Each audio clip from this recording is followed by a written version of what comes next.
short meeting. Tyler, why did you say Are you just that? causing trouble? Yeah. Tyler. Well, Mark brought his meal, you know. That's the okay, point. that's I brought. He won't be I famished. brought So he's got a snacks. lot of questions. I brought Is that what you're snacks. saying? Yeah. I brought snacks. Yeah. Just in Snacks. case. Yeah. I brought snacks. Just in case, kind of. Speaking of snacks, they still let you chew gum in school? Oh yeah. We let them wear hats now too. Really? Oh yeah. No cell phones though. That is I know. best thing I've ever. seen that yet. Well, you did. Best thing ever. Oh yeah. I love it. I like that too. What is that, new or? This year, away yeah. for the day is what we call it. Away for the Wow, days. that's powerful. We actually didn't. Are kids just seizing out? Like, I thought I told you this. We found a note on the ground that said like, "Do you like so and so?" Circle one. It was oh, like, it's working. Gotta write notes again. That's adorable. All right. I always feel like I'm sitting on the floor. I think there's a bum chair that I always was getting for a while there, but I don't know. Does it go up? I don't know. It's the right one. You want to switch chairs? Yeah. I always No. feel like I'm too high. No, I would actually leave it. So- Okay, I just lowered myself. So. Oh, did it? Yeah. I Okay, guess cool. this is fine. Very cool. Okay. So if you see me all of a sudden, hands there. Yeah. No, that's why you see my hands up here. I'm Just slide under the desk. Still kind of like. That's how you avoid the questions. But like, it's not an issue in class. Like when classes, the teacher's like done talking, kids are like talking to each other. Like at the lunch tables, we see kids instead of just like they get done eating, and they're like actually having conversations, and talking to each Wow. other. Like it's. So you can't take them away from them, but they. We've still got a few kids that are like, "F you, I'm not gonna F and do that," kind of a thing. But Oh, jeez. The ones that you're probably not surprised they do that. that's surprising. Yeah. But you didn't take them away from them. They still No. have them on there. They just can't have them out. There are some kids that can't handle it, and we have set up like home plans. I think I got a pen Your somewhere. next one? If they bring them in, they have to like check them into the office. I'll hunt you down later for There it. is a little bit of Thank you. Thank you, sir. There's levels to it. I had two of them. Now I but it's been awesome. don't have Like, one Yeah. with me. Coolest thing. Cool. Like it's Oh, I love absolutely that. cool. Awesome.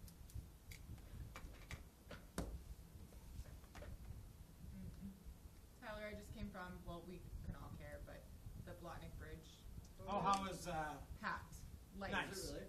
standing room. Yeah. Wow, nice. Just packed. that's good to hear. I always Really? I'm disappointed when I hear after the fact that Yeah. folks don't go like the better plus blueprint when Oh, I know. that was shifted I know. around. I got so Oh. many calls on that. It's like I shared these posts and put it in my newsletter, and you Yeah. had opportunity to learn about this and complain, and I know. and Or just I even. felt like no one yeah. knew about it. You know, Well, so and I'm I really think you- glad to hear that folks. I know, and I think like our district's butt up against that Yeah. alternative like transportation side of it, right? But it's so out of our hands, which is sad to say, Right. because we only have so much control at Right. the table. Right. But it's just getting someone honestly to maybe walk 2-4 blocks that way, which is Oh, I know. you Yeah. know, I get it. Like I think of Broadway, and now it's just I think of outside of even the building. It's just like it's just so different. We don't have to worry about a bus coming or any of that action. Right. Lily Park has changed dramatically. Yeah. Village Park has no buses. Yeah. You just sounds superior. But yeah, the meeting today was really well attended. That's good to And they hear. had all 4 alternative plans up there, and they're kind of leaning in for 1 and 3, which sounds like all the information is on the website. But I'm gonna see if I can get like The alternative is one, and 3, but 1. just one. Oh, okay. They were did showing 3. comparison to 3 to show why they I selected see. one. Okay. It made it to me. I understood it as like these are the 2 we're debating against, but they were so close. Except one just had a multi-use lane. It sounded like the alternative No, one does. they both had a shared use path, Okay. but alternative one is less expensive, Mhm.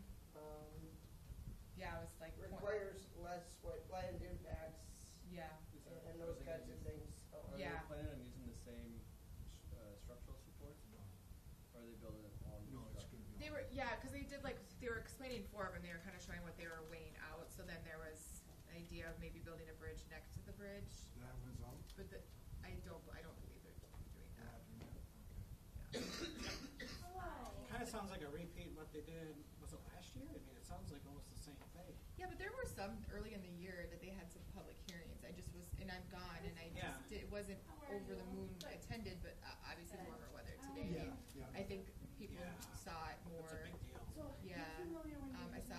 Yeah, it's just trying to understand it. You know what I'm saying? Like Right. it feels like it's building up like Lego wise now, where you can really visualize it. But I mean, it's gonna just change a lot, and you know, as far as like the environmental justice side of it, which they're incorporating, which is nice to see. You know, you don't want people to just be out just because they're gonna build this big $1 billion bridge. So with that, the one, remember that one, there's one, It's she's right. I was thinking it was giving them the option, oh, but okay, so it's just alternate. You're on my to-do list for tomorrow, this budget book. This is the microphone turn on.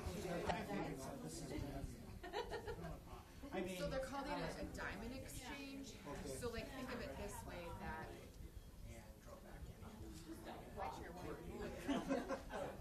sorry, I always makes my eyes cross. Okay, so I'm not surprised. So when you come down the bridge before they're gonna push it back a bit where North Third will be exited. So it'll have a diamond exchange. Today, we'll be like, have a chipping challenge here This this way way, on the North grab Third, budget, go around and on the and then not tomorrow. or up and around. Chairs do stick out a long way. It's a lot to take in, like it's You ever heard of They it? do, they're just, like for the millionth time I've just seen it. getting, Kind of Move it over farther. hi, hey, how are you doing? how are you? I'm fantastic. Good. Hey, Brett, You know, sometimes you can work. Whoa. I don't know how to do this. good, how are you? That's true. Good, What in yeah. the world? Come on. So, this is our new. It's scary. Yeah. We were just okay. You don't have to worry about Yeah, all that's those right, red yeah. buttons right there. It's not So, so. It was 5 months. Yes. yeah. Hey, it's been It air- was. you must turn air conditioner on. No, I tried. So, Oh, my understanding is they're gonna shut down the current bridge. Anything on that screen is going to show. Yeah, it'll be closed. So, Already logged into Teams, it's already running. there we go. that will be interesting, because I know we experimented a few days having it Did you closed. catch which street they're gonna use, or is that were they highlighting which? Hey, how you doing? Just Were they What highlighting? did they say about mine? Yeah, basically, yeah, that was a lot. I wish it was recorded. I'd like to hear it again. Yeah. We'll be saying that after today. That seems so wild. It is recorded. The Q&A they turned off. Oh my gosh, Michael, this is why we I thought can't they have were this. just saying people. I mean, I could go look at it online. I was funny to hear the guy switched to it. What did he say? It was like The Catholic. slides will be there. Yeah. See, I had mentioned to Todd, I'm like, don't say Catholic, and then Yeah, I remember that. that would be tough.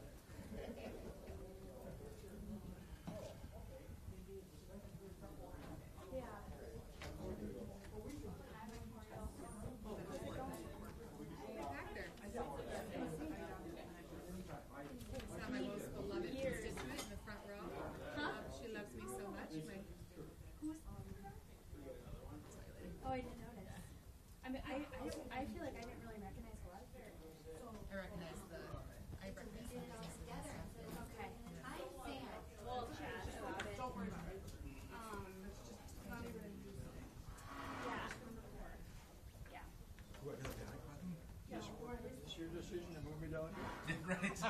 We're all like, I just sat in the chair and I just gave it a good kick there, Jack. That's all right. I can take it. No,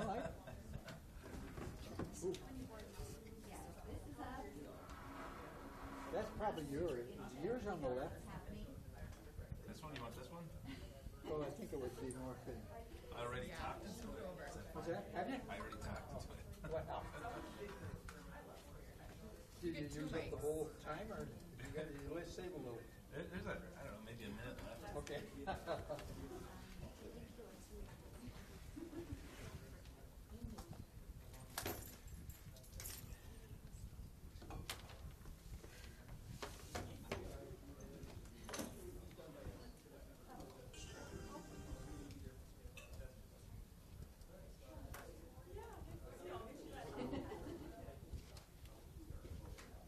You understand this?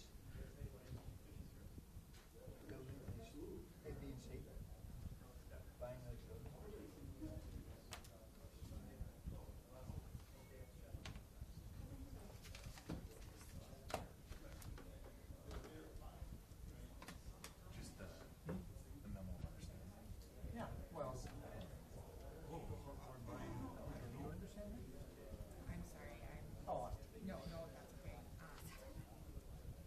that I talked to you, or you're sorry? I was reading something, I got Oh, all right, distracted, all I'm right. sorry. I just glanced over that, thinking that it, whatever, was just a memo of understanding. We're buying a building, and we're gonna make it look really good. Yeah, I don't even know who they are. Oh, are you, you're talking about 6.3? Yes. We're buying 2 or 3 buildings. Do you understand? I've kind of heard about it, I think it just has, it's, I think it has some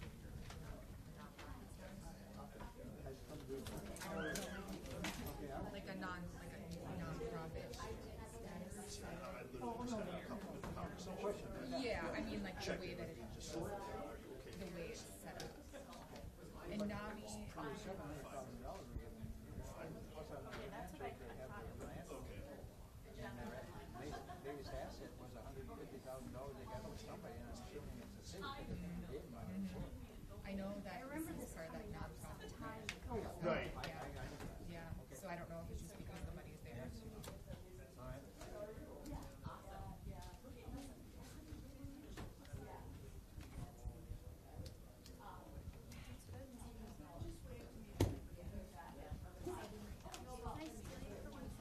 Again, it's not hard. Rough order. You're a popular guy? So after I finish the questions, but that's not like discussion. Like a boy. Yeah. I can ask a few questions, but if they start debating or want to like make changes or anything like that, gotta get them on the table to approve. Then obviously, try and keep them. I know what you mean, 'cause I tried playing basketball for last weekend. Discussions. Just around Like, the world. they have the right to do it. Yeah, but I had to, at the Like, free throw let's line. talk it out first, hopefully. Were you sort of If into they, No, surprisingly I'm gonna I encourage you wasn't, to but, hold, so it should be my postponed. grandson, my 12-year-old grandson wanted to play one-on-one with him, and I said, no. That's why it's in the business. We can Around the world, I think. Yes, yes. So you do see motion to postpone and defund the police. Or motion to amend defund the police. Then, that gets a second, somebody else can say, motion to postpone, okay. That's the whole budget, including the amendment. Yeah. I'll be right there, ask questions, not gonna be hard. All right. So. And I said, there's a previously arranged contract. Never got changed. Said that earlier. Why didn't he get all the building? And what did he care? He was keeping mouth shut and. Jack, that's yours. I didn't see the free taco buffet on the agenda again. That's what I plan to do. I don't think that's- Keep that with you. That's right. Ask questions, or We get 52, they get 40. Boys are in the middle of the playoffs right now, just started. Your boys are? Brewers are in playoffs right now, game 1 is going on right, we're having bomb council meeting, this whole thing. I thought you meant your kids. No, I care less about that. So it should be the same. I believe that we should get someone. Why not? Sir. Thank you. Enjoy. Can you reach that to Lindsay? No, that's Lindsay's. And that's Mark's. There you go. We get special ones today? Mine has a candy bar in it. First everything's fine, don't worry about it. No, everything's good. Hey, Jack. Are you sure? Fine, how are you? You're perfect. All right. Sure. I want to talk to you. Have you got 5 minutes after the meeting? Thank you.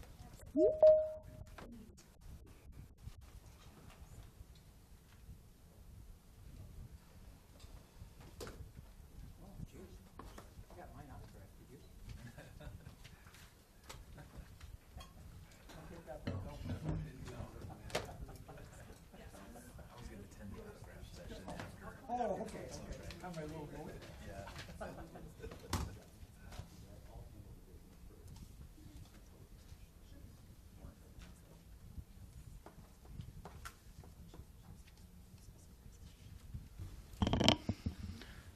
Good evening, counselors. It is 6:30 p.m. I will call the Tuesday, October 3rd meeting of the Superior Common Council to order. Please rise for the Pledge of Allegiance. pledge allegiance to the flag of the United States of America, and to the republic for which it stands, one nation, under God, indivisible, with liberty and justice for all. Will the clerk please call the roll? President Ledeen. Counselor Van Sickle. Counselor Moffett. Counselor Sweeney. Counselor Fennessy. Counselor Elm. Counselor Ludwig. Counselor Herrick. Counselor Johnson. Vice President Kraske. Just a brief notice, counselors. We are now broadcasting in HD. The clerk's office in Danche upgraded our servers in the Granicus, and so you will look better or worse. You're going to look how you look, more so than 2 weeks ago. So thank you to them for upgrading the equipment. More changes on that to come. Item 3.1 is a presentation with the Superior Business Improvement District with Kelly Peterson, Executive Director.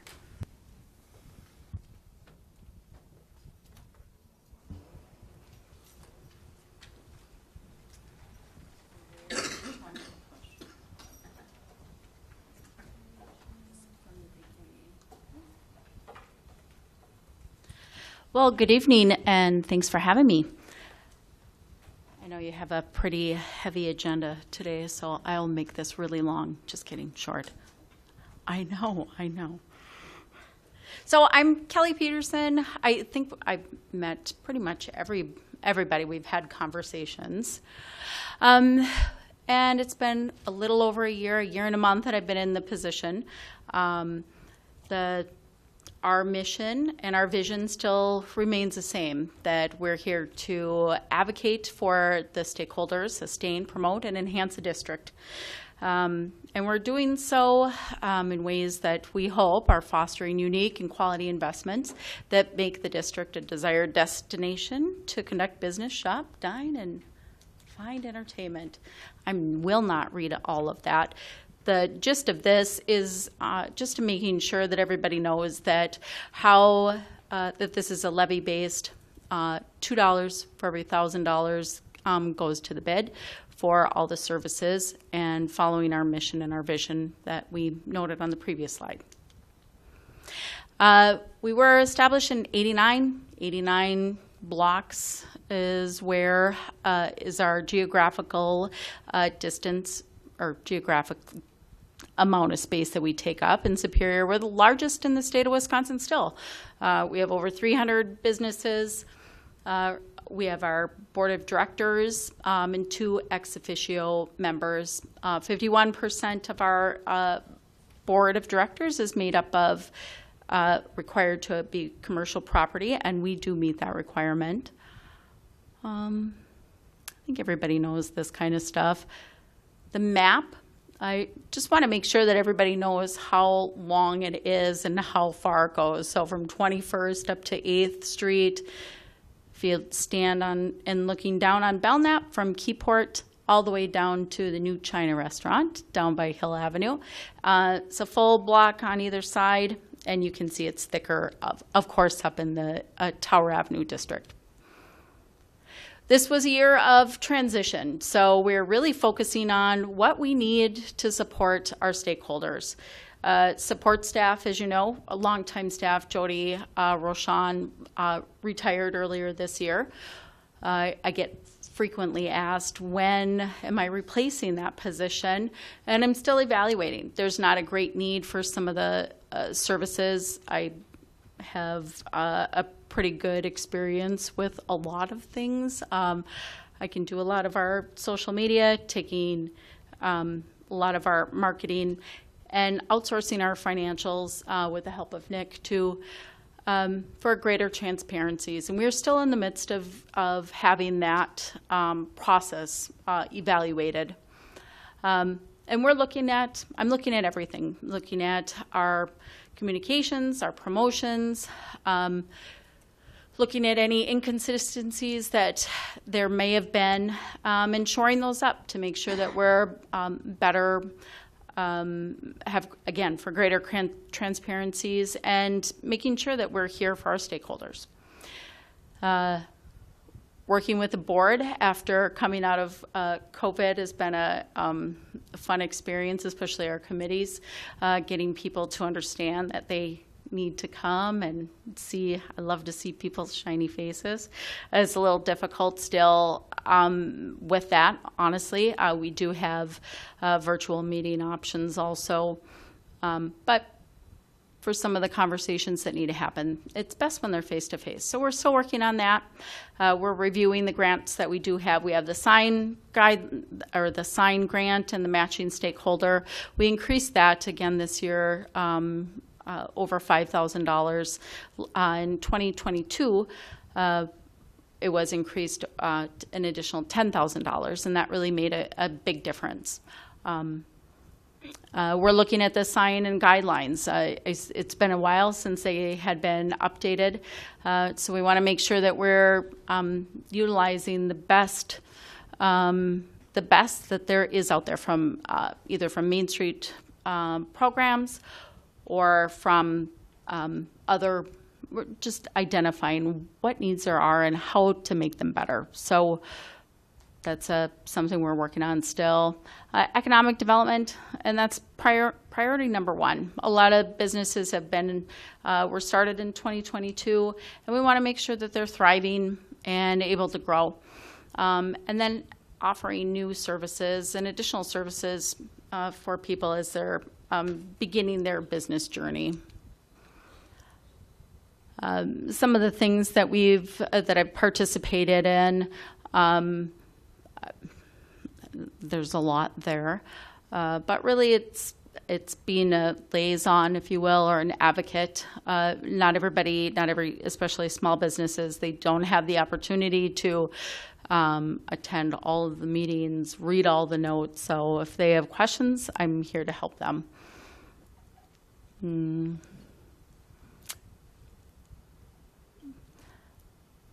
One of the things that we're doing tomorrow is in conjunction with some of our other development partners, the City of Superior, Douglas County, also the Development Association, Small Business Development Center, Entrepreneur Fund, Northwest Regional Planning. We're having a business resource open house tomorrow, 9 to 11 or 5 to 7. So if you're up for something fun. I see, Lindsay, you were coming for sure. Thank you for that. And it's a good way, again, to get people to know what resources there are available to them, and also to be have an opportunity for people to network. Again, we're coming out of COVID. There hasn't been a lot of opportunities for that. Very, very small print. In 2022, there were 33 new or expanded businesses in the bid. And most of you know this too, from January 21 to December of 2022, the number of businesses that were supported by the Bounce Back program, 10 grant, we saw a lot of it, and that ran right to the end of December 31st of last year. There were a lot of people still applying and did receive their grants. So that was a huge boon to our economy. I think it helped a lot to keep our storefronts filled and open. So when you have opportunities like that, you want to expand on them, and we really did. So hopefully we'll have something like that at some point again. And these were the grants from the bid. This is from 2022, some of the businesses that took advantage of them. Everything from Advantage Air, Allure, Laser and Aesthetics, Lashed Out, Body Bar by Lashed Outs, Bucktails. Obviously, they did a nice job down there, so they utilized those funds. The healthcare clinic sign grants. Sign grants are in the left column, and the stakeholder grants are the larger grants that people might apply for, renovating bathrooms or roofing, things like that. Weeping Willow, brand new business downtown, Northlandia Tattoo, a lot of good programs. And so one of the things that's been my biggest thing has been working on stakeholder engagement. I have surpassed that goal that I had set for 2023 already. I didn't know that that was something that I that people wanted me to see was how many businesses. And so in the early parts of the job, I had blew past that by just doing my pop-ins. So again, looking at stakeholder appreciation, visibility, making sure we're letting people know who is out there in our communities so people can go and support our local businesses. Supporting diversity in business, working with a BIPOC conference with the university was a huge thing, and so we're still working on establishing groups to support expanding the diversity in businesses that we have in Superior. Working with finding additional educational networking opportunities, again, is something that we're trying to do. Many opportunities, and we don't necessarily have to host them, but we partner. I find these opportunities and pair in with them. Hopefully we'll have more support with the Superior Days with some of the businesses, especially with the Parade of Products. So we'll be working on that too. Safety is always a concern, and looking for ways that we can find solutions. If people have concerns, they're not just complaints, they have solution-based discussions.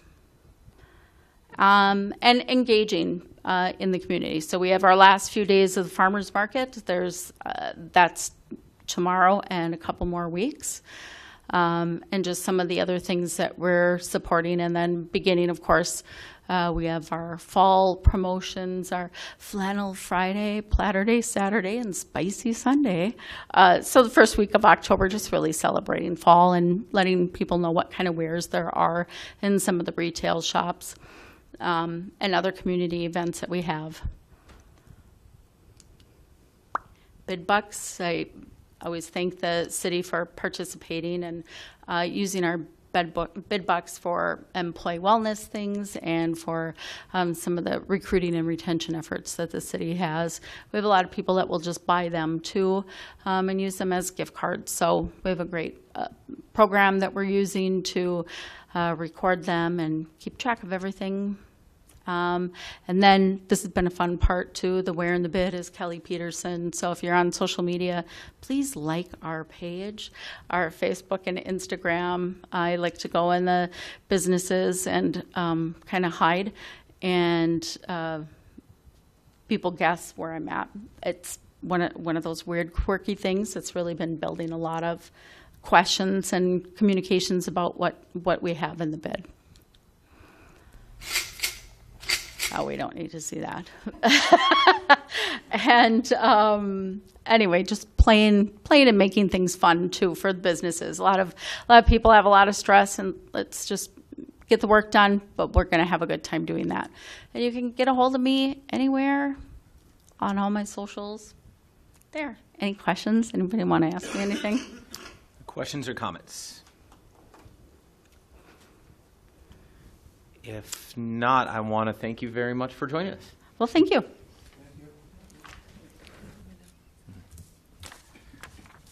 Counselors, while the clerk sets up my presentation, I'll take us through just the next item on the agenda, which is item 4.1, the approval of the minutes from September 19th, 2023. Second. Motion is by Counselor Herrick, second by Counselor Elm. Is there discussion? Hearing none, all those in favor, please signify by saying aye. Aye. Those opposed say no.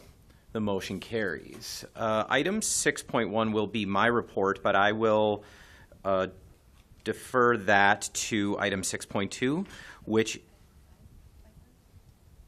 No, this is correspondence. I will defer that to the approval of the budget, and I will move towards my presentation as soon as the clerk is ready. Councilors Elm and Ludwig, you'll probably want to join us back down again if there will be. But bring your budget books and your fan.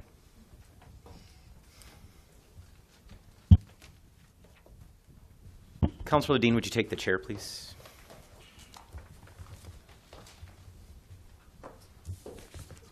This is your advance button and rewind. Thank you very much.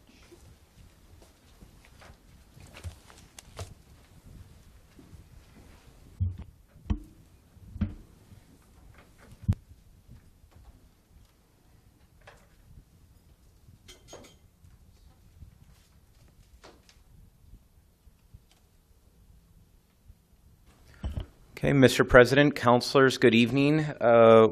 If you have no objection, I will move right into the presentation. And just so you can follow along, I passed out a few copies, and you should all have hard copies of the 2024 executive budget book. You will need this for this presentation. For anybody that is watching online and would like to follow along or has a computer in the room, this is available on our finance department page on the city website. It is described as the 2024 proposed budget. If in the days to come you want a digital copy of this, just let us know. We're happy to send that along, but again, you can download it directly from the website. Before I begin, I just want to thank all of you, especially the staff that helped prepare this document. This is the largest budget in a number of ways, but including the amount of actual budgets that are in here that I have or any other mayor has ever proposed. So it took an incredible amount of work from a first-year finance director, a first-year assistant finance director, as well as all of the department heads who prepared their own initial budgets, and of course you, councilors, that participated in this process from the beginning. As you'll see, there were some challenges, but most of this year is about opportunity, and I think we've created a budget that should offer all of you the opportunity to accomplish your vision for the city of Superior. I also think it's the first of many very prosperous years for the city of Superior. One last programming note. I do recognize, like most years, you are very likely to postpone this document, this approval of this budget tonight. I hope that we'll be able to have some discussion, answer whatever questions you have before we just automatically postpone, and then take the budget home, read this entire book, send questions via email, feel free to schedule meetings, but as you're reading it, please remember this is still a draft document. The book, the numbers are final. All of the numbers in here are my proposal to you. As far as I'm concerned, the budget that I'm introducing tonight, this whole book is final. But if you see mistakes, let me know so we can correct those by the next meeting. We may make some aesthetic improvements to the book as well, because the book is actually one of my favorite parts of this process. This is not your document. It is the City of Superior's document. It is designed so that any given citizen can download this from the website, pick it up at the library, and understand exactly how our budget works, even if it does get a bit involved at times. So let's plunge into it. Fortunately, I can keep this a little shorter than previous years, but not much because I've added a bunch, and we covered some last week. Usually I would be telling you about the 2 or the 3 budgets that are included this year. We're up to 6, and that's only going to grow. My goal in the coming years is to include all of the city's financials, everything, all of our funds in one single book. That's quite a burden on the finance department and the staff, but we'll be able to do a little bit more each year and set ourselves up for to expand this year over year. But this is probably our biggest step forward for a very long time. Of course, we have the general fund. That is the only thing I'm obligated to present to you tonight. That is most of our day-to-day operational expenses. Most of this budget is salaries, but it's also just the day-to-day, the training, the office supplies, contracted services. There's a lot that hides out in that budget, including a lot of transfers to other funds.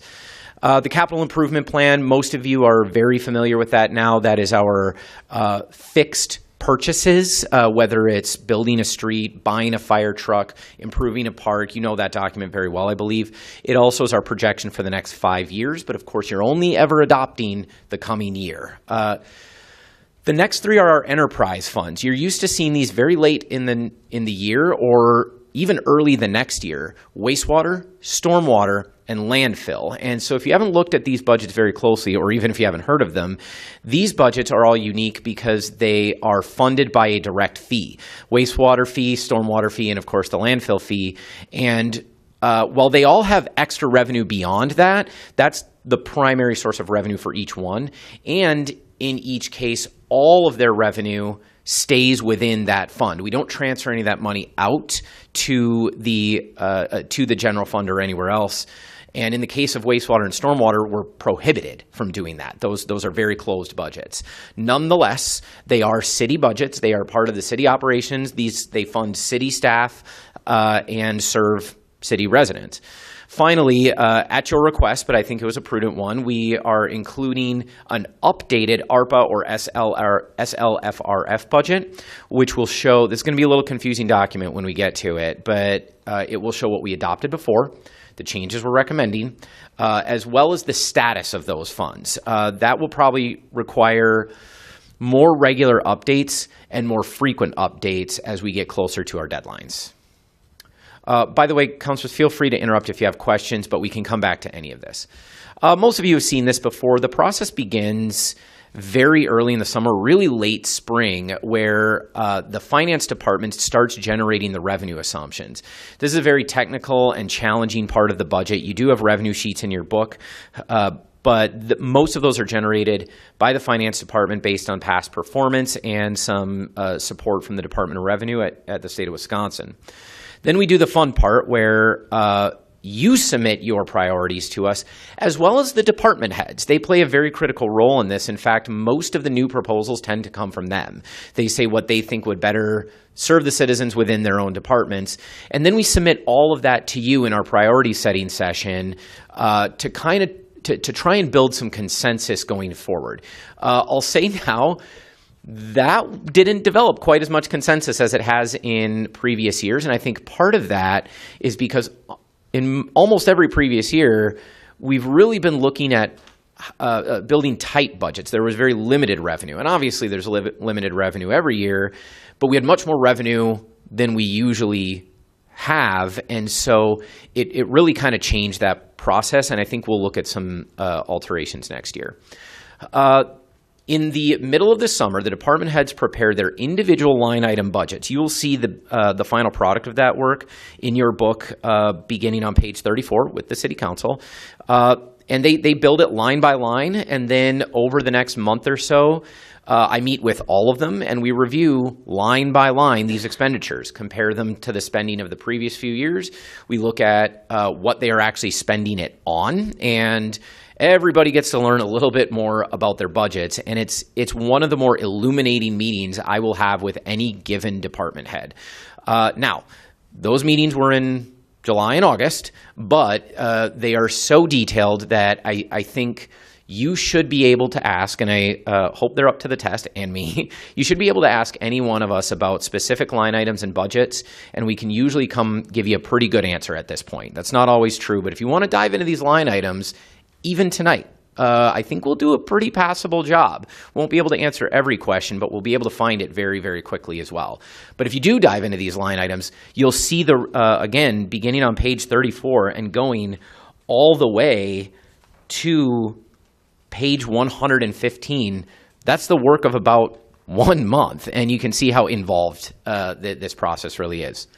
Finally, this cut, align, and balance funds, just a little placeholder at the end of the process, that's the rest of the fall. That ended sometime yesterday morning. It's our revenue expectations, our spending expectations. Sometimes council decisions can upend this process at the last minute.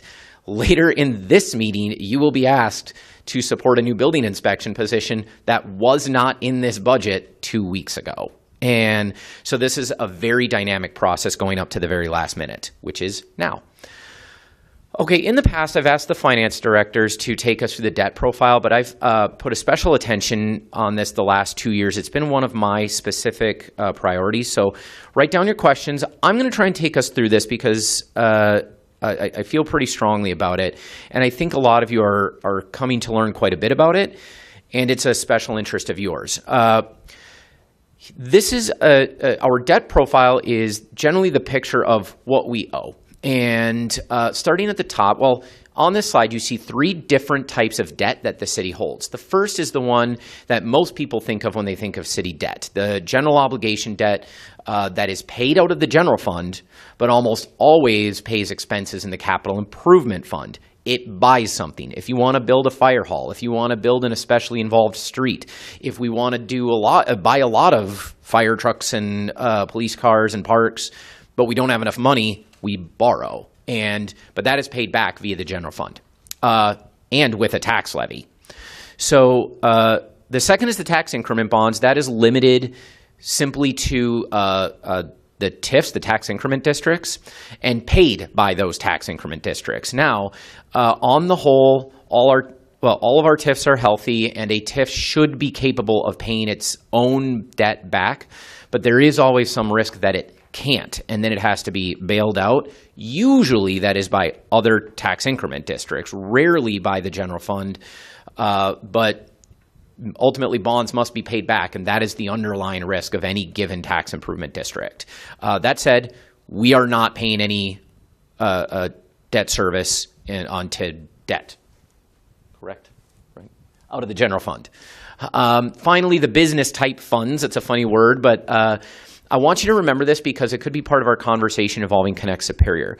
Generally, utilities, in our case, the landfill, wastewater, and stormwater, not only do they have their own revenue and their own expenses, they take out their own debt and they pay it back themselves. And you will see their debt service reflected in their individual budgets within this book. That's at the very end, starting at page 104. I'll tell you when to start flipping pages.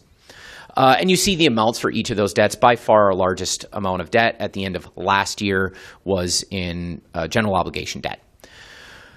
Okay, if you spend some time staring at this slide, you'll see something remarkable. Look at the very first year that we started tracking this. We can go further back, but I think this is literally just what fits on the slide. 2010, we had a pretty healthy debt profile. We like to compare how much debt we have versus the size of our general fund budget, how much our expenses are in the general fund. Spent a little over $27.25 million in 2010, and we owed $20 million in bonds. By 2012, that number has flipped. We begin to owe more on our bonds than we're spending on everything else in the general fund combined. That ratio continues to get worse every single year until you finally reach 2022, where we reverse the trend, and now for the third year in a row, we will continue to reverse the trend. Obviously, part of that, we're growing our expenses in the general fund, but we are on track to start reaching some of our lowest levels of general obligation debt ever, except zero, of course. Okay, this is that same chart that you just looked at, rendered on a graph, and you can see more starkly what I just described. That disturbing trend in blue where we cross our expenses, it continues to rise and that gap continues to widen until 2022, when it not only begins to fall in the right direction, but widen. You want to see those lines as far apart as possible, but with the orange one on top. Finally, this is our policy on, it's a worthy question, even though it's not very relevant to us right now. How much debt can we actually have? This is going to be important in coming years if we want to do something really big or really cool, which, spoiler alert, I definitely do. So we have some state statutes that govern it, and it's all compared to our equalized value. This is basically a complex formula in the assessor's office, but I like to describe equalized value of if you sold the entire city, just sold the whole thing at market value, every single building we have, every piece of property worth anything, we would get about a little over $2 billion for all of it. And our statute governs how much debt we can hold by comparing it to the equalized value. 5% of that number is how much debt we can hold. The maximum debt by state law we can hold, therefore, is $117 million. You'll remember, just take you back, we're holding just under $25 million. We have our own policies within the city. Some of you were part of creating these, and they make us much more prudent than the state allows us to be. And I won't take you through all of those, but you see 4 principles. We must follow all of them. We must have less debt than 3% of equalized value. I guess I am going through all of them. No, I'm not. Those 4 principles, we can come back if you want to look at them. We must follow all of those, and as you can see, we're well below all of them. And that number, the reason you see a difference there, that is our official debt limit. That's the one that we can report and how it applies as policy. So that's the end of last year. That has obviously fallen by this point in 2023 and will fall further in 2024. Our bond rating is an interesting subject now. Those of you that have been around a while know that we've had a very good bond rating at AA. You see us there. Oh, do I have a pointer? I sure do. We're second from the top, a AA bond rating, which equates to stable. And here are the things that went into creating that bond rating. I don't even know what side I'm on yet. So the things that really boost that bond rating, of course, are our strong financial policies that, like that debt policy that you just saw, as well as we have very strong reserves that really prevent us from falling into a default. A few years ago, we talked quite a bit about general fund reserve policy. The gist of it is we could fund the entire city for more than a year without taking in any new revenue. That's about the size of our reserves right now. On the adequate side, we're doing okay according to the bond rating agencies. Our debt profile and rapid amortization, we're paying it off quickly, and we have a fully funded pension. The bond rating agencies don't really worry about those big lingering expenses hovering over us. In the areas where we're weak, it's just a small economy. Superior is a small city, but we have some real anchors. One of them is actually the city of Duluth. By being part of a broader metropolitan area, it boosts our own economy. We have access to 85,000 customers a couple miles away. And the University of Wisconsin Superior. The University of Wisconsin Superior. Whenever that is a conversation here or at the legislature, please remember our whole bond rating, our whole economy would be undermined but for the existence of that campus. The student body there represents 10% of our population and a huge part of our economy.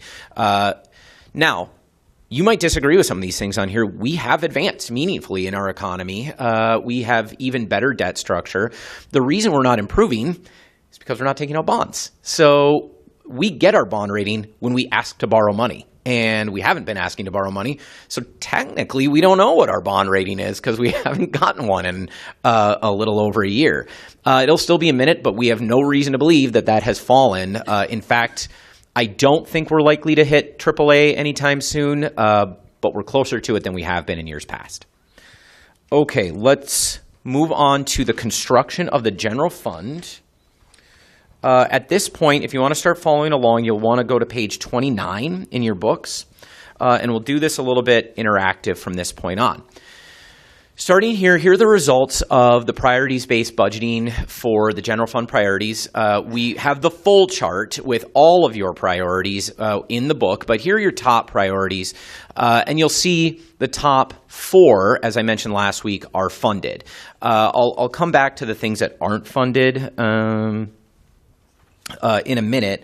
But for now, I'd like you to also flip just back a few pages to page 24. I was nervous about even telling you this is in here because this is our levy and rate information. This is roughly what will appear on people's tax bill.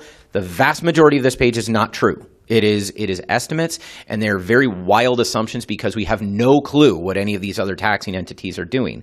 The reason we include it in here is because I think it has some value when you see that our tax levy has fallen. We have most of the information necessary to calculate, or almost all of the information necessary to calculate the city's tax mill rate. Correct, Nick? We're feeling pretty good about that? And you'll see that we are projecting for the city of Superior that will fall. And I should linger on it because there is a difference between what we collect in taxes and the tax rate, and it will be important for you to understand as you explain it to your constituents. By law, the city can only set how much we're collecting. You will see that number in just a minute, and the tax rate is calculated by these many other factors. So in a lot of ways, we're not necessarily in control of that tax rate, but the less taxes you collect, the lower that rate is likely to be. Now, that final bill is ultimately what's going to matter to constituents, but I can't tell Douglas County or the school board what to do, and I don't know what they're going to do, and so I don't know the final impact on you or me or any other citizen. All we can control is our tax levy, and with this budget, we've done our part, and we will lower our rate. Before I go further in the general fund, this is, I put this in here at the request of Councillor Johnson, who asked me about Act 12. Act 12 was the shared revenue bill that is largely responsible for our newfound prosperity. It's the cities, I've been speaking with pride about the city's fiscal health for several years. That remains true. We are going to do better than most other cities in Wisconsin because of our ongoing fiscal health. But let me tell you, the state contributing the largest shared revenue increase ever and the first in over a decade made a huge difference in this budget. But it came with some strings, and that was Councillor Johnson's question. Many of you might have heard that we have to dedicate that money towards public safety or public works or something like that. That's not entirely true. This phrase MOE at the top means maintenance of effort. What Act 12 requires of us is that we not reduce our public safety expenditures within the city and within our budget. And it measures that in a couple of key ways. We have to, it's police and fire, and we have to certify in both cases that we have maintained our effort at police and fire spending in only one of a few ways listed in the new statute. And I'll take you through them briefly because this is, I want you to be assured that this money is ours. We're not going to have to give it back or take any penalties. In the case of police, remember, we only need to check one box. We maintain our effort if the number of sworn officers employed does not go down. We have a position control that says how many we can have. It's not affected by our inability to hire them. I don't believe these rules aren't finalized, but we're not reducing any police officers, so we check that box. But also the amount of property tax levy dollars expended on the employment of sworn officers or the percentage of property tax levy. We can get it either way. Little funny for us to track something like that because unlike, say, Douglas County, we don't assign individual property tax expenditures to every different department. We have one revenue document. However, we can very confidently say and demonstrate, and we will demonstrate to the state that we won't be reducing any of these. We will check all three boxes. Similar requirements for fire, same story. We will check all of the maintenance effort boxes. And one final time, we only needed to check one for police, one for fire. I'm very proud of that. It shows the city of Superior didn't need to be told to invest in public safety. This has always remained one of our highest priorities. Okay, we can breeze past this if you want, counselors. I know this is where you'll come back with your questions. This is what you saw last week. There have been very few changes of substance. The only one I want to point out, though, and you don't see it in this document, at our previous Human Resource Committee meeting, the Human Resource Committee recommended the hiring of an additional building inspector. I will let Councillor Ludwig speak a little bit more at length about that when we get there in tonight's agenda. But I had to scramble to make room in the budget for the short story. We needed to find about $45,000 and change how we're going to staff building inspection a little bit. Those changes are incorporated in here. So when you get to the question of a building inspector, all I'll say now is it's funded unless you have more questions at that point or at the conclusion of this presentation. Okay, we've done... now before I move, I don't have a slide for it, so I would direct your attention to pages 104, starting there, and moving on to 115, but just start at 104. Probably better off the next pages, 105 and 106, 107. That's our wastewater budget. This is a new enterprise fund, and if you keep going all the way to 115, you're going to get through wastewater, you're going to get through stormwater, you're going to get through the landfill. Each one is structured in a similar way. Stormwater and landfill are structured pretty much stormwater and wastewater are structured pretty much identically. Landfill's a little bit more involved, but they're all basically the same thing. There's revenue that comes in, that's the first page. There's expenditures that go out, that's the second page. And then we reconcile the whole thing with what we call a cash flow projection that says how much quote-unquote profit does each fund make, which totals at the very bottom of the page, how much are they holding in the bank? What's their cash balance? And if we project our expenses and revenues going forward several years and ask where are these funds likely to be in coming years?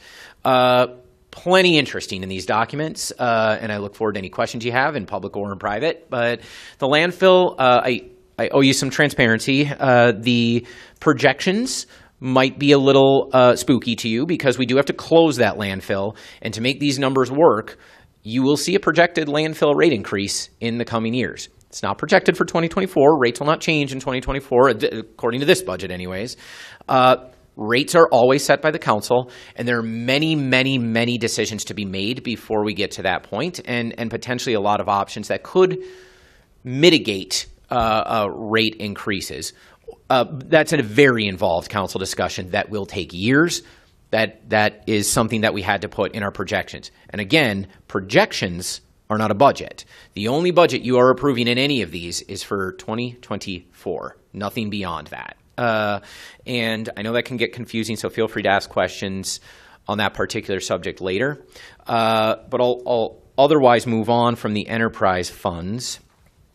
Sorry, I thought I had something else up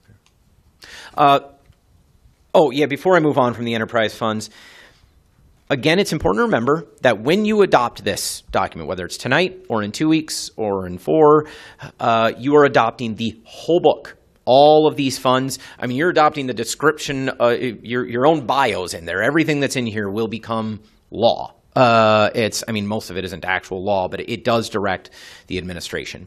So, okay, these are just really fun graphs. We're not going to stare at these here.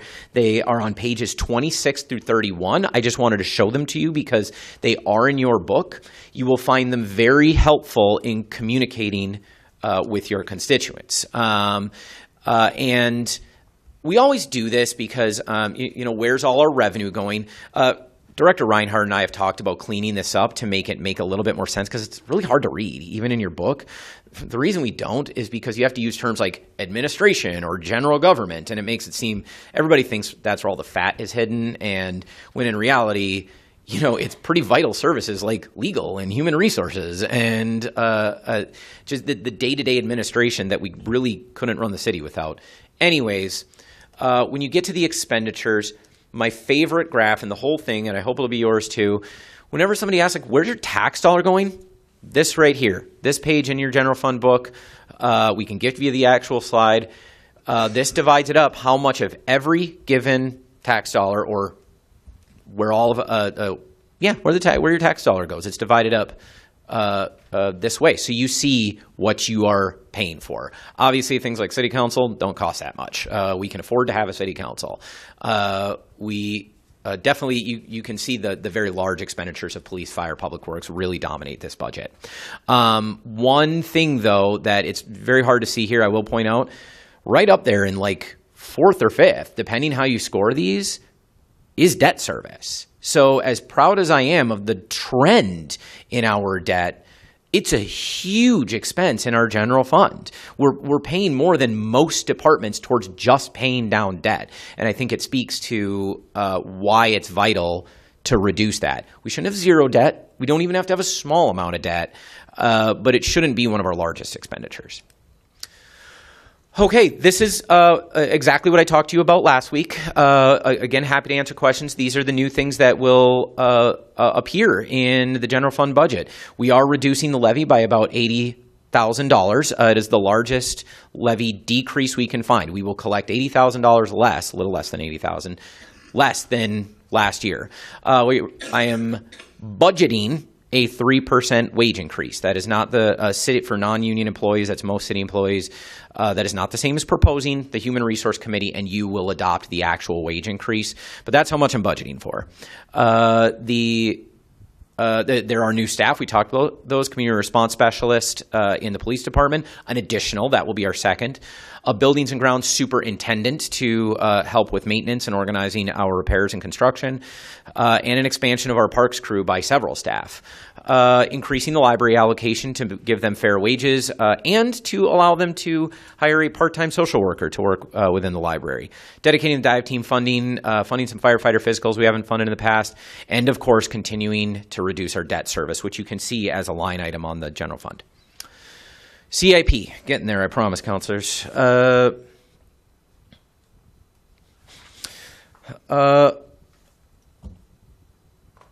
Okay, these are your highest priorities in the CIP. This was, again, we always see quite a bit of consensus around things like general street maintenance, park improvements, but then it got really diverse really fast and it was hard to find a clear consensus. But these are the basic top priorities, and I think just about everything here got a bump. The only thing that didn't was the Neighborhood Improvement Fund.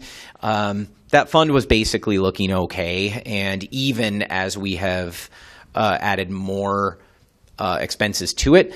There's a lot of ARPA money in there, though, too, so feel free, counselors, if you have ideas for the Neighborhood Improvement Fund, it would be great to start spending that money, and we can increase in future years.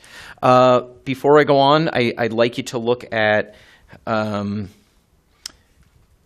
well, we'll skip it. There are deferred items in both the general fund and the CIP. In the case of the general fund, I think we have a collections position. It's described in here, or it's a planning position for collections, public art, and historic preservation. Literally just a sentence I described, but I put it in the book so that we would remember it. Also a safety and loss coordinator and a fire marshal. Those should be familiar to you. Those are not funded, but I wanted to put them in the book so when we come and discuss this next year, those should be the things we look at first before any new positions, just because the council's elevated them before. Okay, CIP document, that is page 118, and this will look different than the document that I passed out last week, but it is not different. Some things will look radically different. Again, this is not different. The expenditures, minus maybe some very minor alterations. I don't remember. I don't think we changed any expenditures between last meeting and this. Everything is the same. It will all add up the same way. The same things are getting the same amount of funding. As promised at the last meeting, though, we've made some changes to this to allocate the grants a little bit better. You might be a little bit frightened. Some things that were huge increases. Parks improvement, for example. It's going to look like it took a massive cut in this. That money is sitting on the next page in the ARPA budget, which is right there, the very last page of your budget book, 122. And you'll see a reconciliation of that as well. That said, I'm happy to answer questions if you have any about that. But again, all of the money is still there, and you still see some deferred projects, which I have updated. It includes Superior Public Museums, the emergency vehicle preemption, which also ranked fairly high, but was not one of the highest, and the Historic Preservation Fund. Got some real attention from the counselors, but not high enough to throw any money at it. Never worry too much about what we write here. These numbers don't have to mean a lot. They're just roughly what the proposers thought they should be. Again, these are not funded. So if we want to fund them, when we're looking for new projects to fund next year, these should take priority over brand new projects. They don't have to, but in the scoring system, they will. This is, again, what we talked about last week. These are the major new investments from the CIP. And our timeline, we've got some time to pass this, counselors. As I mentioned, we should post the public notice of the public hearing at our next meeting. I should say, you can adopt this tonight. You could take a vote and pass this tonight. I doubt there's much of an appetite for that. We never have passed it on the first night. You will need to make a motion to approve, but postponement is perfectly in order. We could take as many as 2 more meetings. I will probably recommend adoption. If we don't see significant changes or significant debate at the October 17th meeting, I'll ask us to be a little bit decisive and pass the budget so we can have this behind us and get to work. But we will either way hold a public hearing for November 7th. So of course we can always wait until November 7th for final adoption, but that's our deadline. We have to adopt that to have time, November 21st is the true deadline for council adoption. And I think the meeting might be 22nd there. So we really want to have it adopted on the 27th on the 7th is what I'm saying. So that we can get our final tax bills to Douglas County. Otherwise we can't collect the tax levy. It's a lot, I know, but it is the most important thing that I work on all year. It is the most important thing I think we will ever work on all year. So of course I'm grateful to you and the staff for all of your support. Councilors, I really think that the city has reached a turning point in its financial health. The crisis many of you may have experienced in our financial planning is largely over. We're not wealthy. We're not the wealthiest city in Wisconsin, but we really do have the opportunity to build the city the way we want to build it. We can continue to bring more staff in. We can continue to do large capital projects. We can make the city look the way we want it to. We can make it act the way we want it to. We can provide the services that citizens have either expected for a long time or have maybe given up expecting. Alternatively, we can invite other visions in and consider reducing a lot of the obligations in taxes and fees on citizens. What I've done in this budget is both. I think we've reduced the burden on citizens while making major investments in their quality of life that I think will not just benefit our economy. I try to talk about that less every year. It's about making this a better place to live so that the people that live here, that have lived here, are just proud of the city that they live in. It should be improving every single year. And I think with this budget, we are going to improve it more in 2024 than any of us have seen in all of our time in elected office. So I'm grateful for the support you've shown so far and look forward to answering your questions. Thank you, Mr. President. Thank you, Mr. Mayor. Councilors, before we take questions, just a quick little bit of business that wanted to be stated here. While we are in questions for the mayor, if anyone wanted amendments to the current budget as is, we first need a motion to approve in a second before any of those type of questions move forward. So with that bit of information, questions to the mayor on the budget.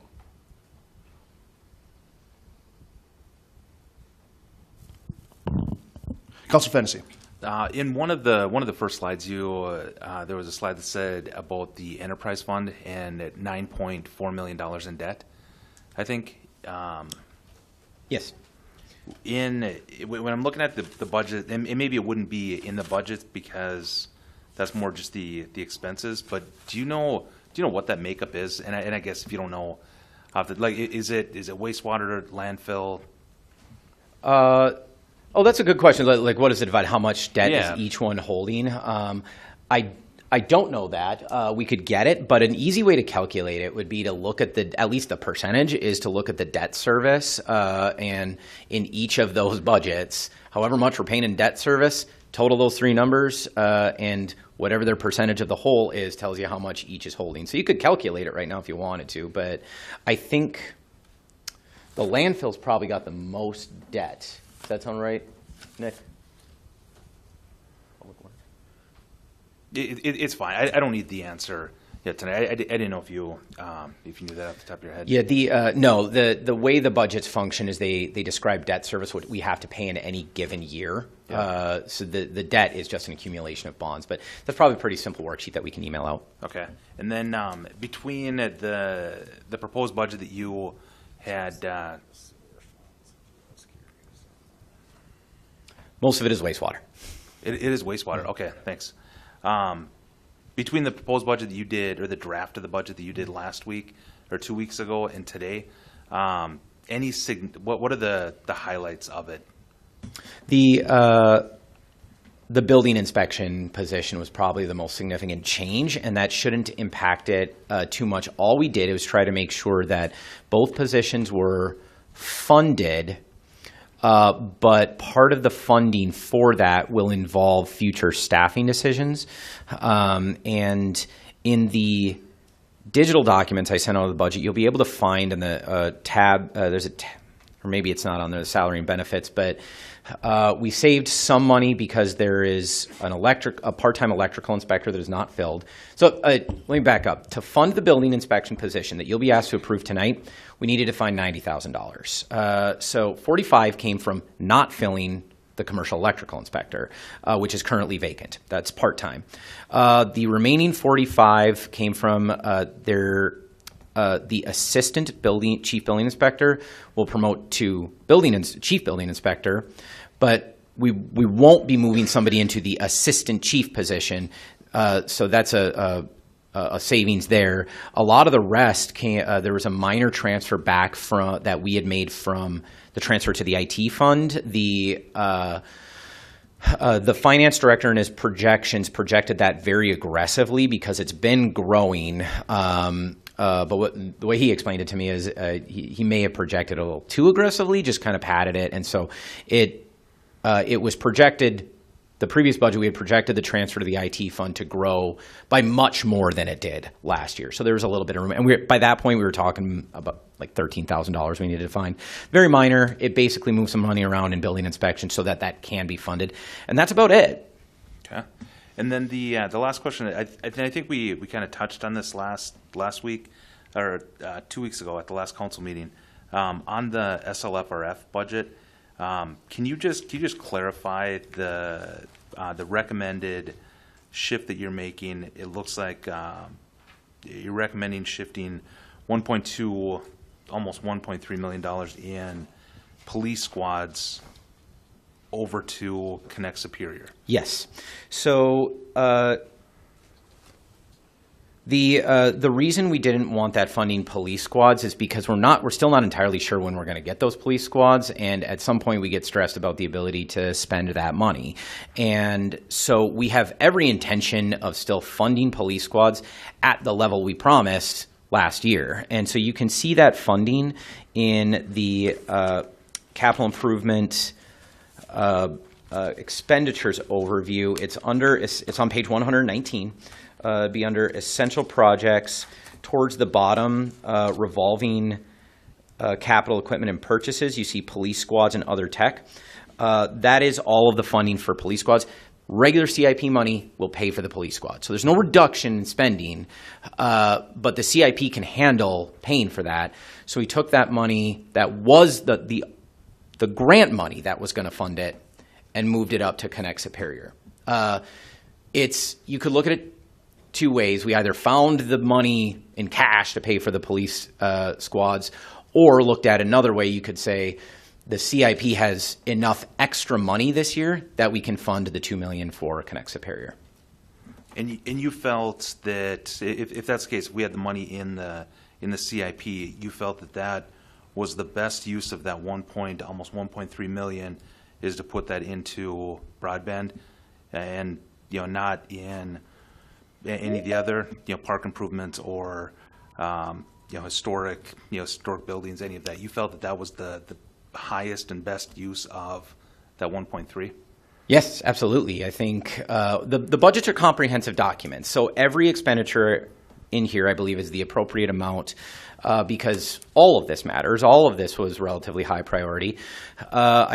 But in terms of the decision of where to spend the ARPA money, how to spend the grant money, the overriding decision is to spend it quickly. And Connect Superior is a major infrastructure and utility project that we expect to begin in the spring. And so that was a much more sure bet than police squads. But yes, I do believe that is the best use of that $2 million, in the same way I believe every expenditure is the best use of that particular line item. I stand by the whole budget. Okay, because I mean, if the goal is to spend that quickly, we've got two buildings that we recently acquired, the Carnegie Library and then the Princess, that we don't have near enough money that could use all of that tomorrow, but we're going to do broadband. Well, keep in mind, those buildings would not be ARPA eligible. We would have to go on to the revenue replacement side. I believe it's 7 of our 17 million that we received from ARPA had to be eligible under the conditions of the law. Connect Superior is definitely eligible. We can definitely spend ARPA money on that. Historic preservation is not. That's got to be on that other side. So we could not dedicate that money to historic preservation. But the other is, I valued the historic preservation, but the council valued Connect Superior higher than historic preservation. So that's what I funded. Okay. Any other questions? Councilor Sweeney. Thank you. So we're moving into uncharted waters, however calm they may be, because of our new monies that we've increased with the state and with whatever ARPA money is another one. So you said years ahead we should be in unusual shape, or water that we haven't gone through yet. Okay. And so my questions are, what guardrails might we need? It's not as big a problem, but it can be a problem too. We've got a lot of money now. So what is your vision overall for this? I know what we are specifically. I hear that in this. For the next 2 or 3 years, and somewhat of the global outlook, okay? And then my question would be, do we have the ability to manage this at this time with the current staff we have? I don't know that we've considered that third question, whether we can manage it. I hope so, and we'll still. I think when you see increased funding for software equipment, or I'm sorry, software and technology equipment, that's part of our effort to make the city more efficient, be able to handle just a larger city. And so technology efficiencies are going to be vital there. But in terms of what is my vision and what are the guardrails, I believe in incremental growth in all of our development in the city, and that applies to the finances too. The amount of money that we had was large enough that if we decided to focus on capital, we could have funded every single councilor's request in the CIP with money left over, as long as we didn't put any in the general fund, and if we kept the general fund tight. We could, same thing with the general fund. I could have funded every single staff position that you all asked for. We also could have made a much more substantial property tax cut. What I chose to do instead was a little of all of those things, and that's what I'll continue to do. However, in terms of the guardrail, I think we have to pay attention to the difference between the capital improvement plan and the general fund. General fund spending is, again, like 90% salaries. Those are people, and reducing that is very, very difficult. And to reduce it in an emergency means laying people off. To reduce it even over the long term means reducing services, because despite everything, we can't improve parks without a parks crew to build and maintain those parks. And so the staff remain the core of what we do. But that expense only grows. If you hire new staff, they will make more next year than in the year that we hire them, and that expense will continue to grow. Our liability for health insurance will continue to grow as we expand our staff. That's risk. The CIP has considerably less risk, as unpleasant as it will be if we take a hit financially and I have to come to you and make major cuts. It's easy to cut something that we haven't paid for yet. So as much as we will be attached to major new parks improvements or a major street project or general street maintenance or the coolest new fire truck we can find, there's no obligation to buy those things. There's no obligation to buy them in the year that we plan to buy them. Those expenses can be pretty easily defrayed. And so on the one hand, the capital improvement plan is a very ambitious plan to do some really cool stuff in the coming years. But it's also a pretty big cushion. If tough times do come, if storms do gather on the horizon, we can pull back from that without actually impacting anything in the city. Can I have a follow-up, please? So people are listening and watching this tonight. What can the average citizen say to themselves? I hear this budget. I understand it. How is it going to improve my life moving into 2024? Better roads? I mean, there are numbers of things, but I think that people boil it down, at least I do, to that. How can they improve? What's going to improve their life in 2024 from the city's standpoint? Almost every aspect of their day-to-day life should improve with this budget, and it will cost less to live here. We will have better streets. We will have better sidewalks. People use those every single day. Everybody, by the end of this capital improvement plan in 2029, every single citizen in every single neighborhood will be able to walk to one of the highest quality parks in the state of Wisconsin. We will have more access to wilderness and water than we've ever had. We will have one of the safest communities because our public safety units will be among the best staffed and the best supplied and equipped in the entire state of Wisconsin. I think we're going to be, in many meaningful ways, one of the most competitive and best place to live, even in the Twin Ports. If you'd like me to give a much longer speech, Councilor, I'll give the state of the city next spring, but I think there is something in this budget for every single citizen. Thank you. I think it's important that people know that. Thank you. Any other questions? Councilor Grasky. I just have a quick question about the, excuse me, the SLFRF money that, was it just a decision that the way things were ranked to move that money over to Connect Superior that Councilor Fennessy was talking about? Because I feel like before we voted together on where that money would go, so just wondering why that decision was made that way. The first decision to be made, the ARPA decision was really just a fund accounting and grants management decision.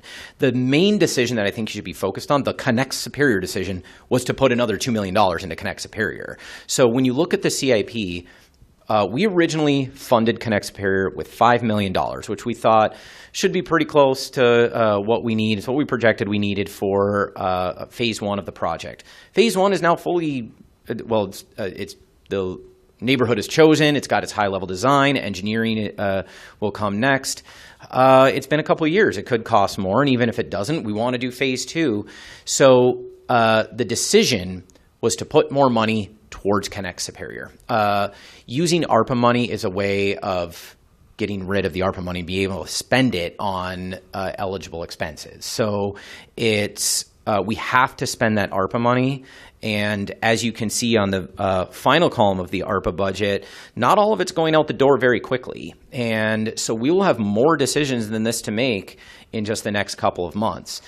So the decision is not an ARPA decision. That is just merely the best place to spend the money because we will spend it. The decision is, should we build Connect Superior, and should we give it sufficient funding for its first phase? That is really the question I put to you in the budget. So agree to the $2 million or don't. And if you don't agree to the $2 million, then there's not an extra 1.75 or whatever the amount is going to 1.275 going to it from ARPA. I just more or less wanted to know if it was a decision made by not us to just move it over, the council. Oh, you have to approve this decision as part of this budget. I see. Okay.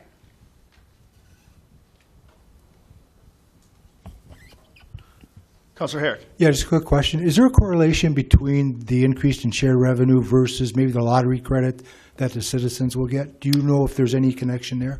No, I don't think there will be. The lottery credit is just a kickback from the state, really, Sure. from the lottery to help moderate the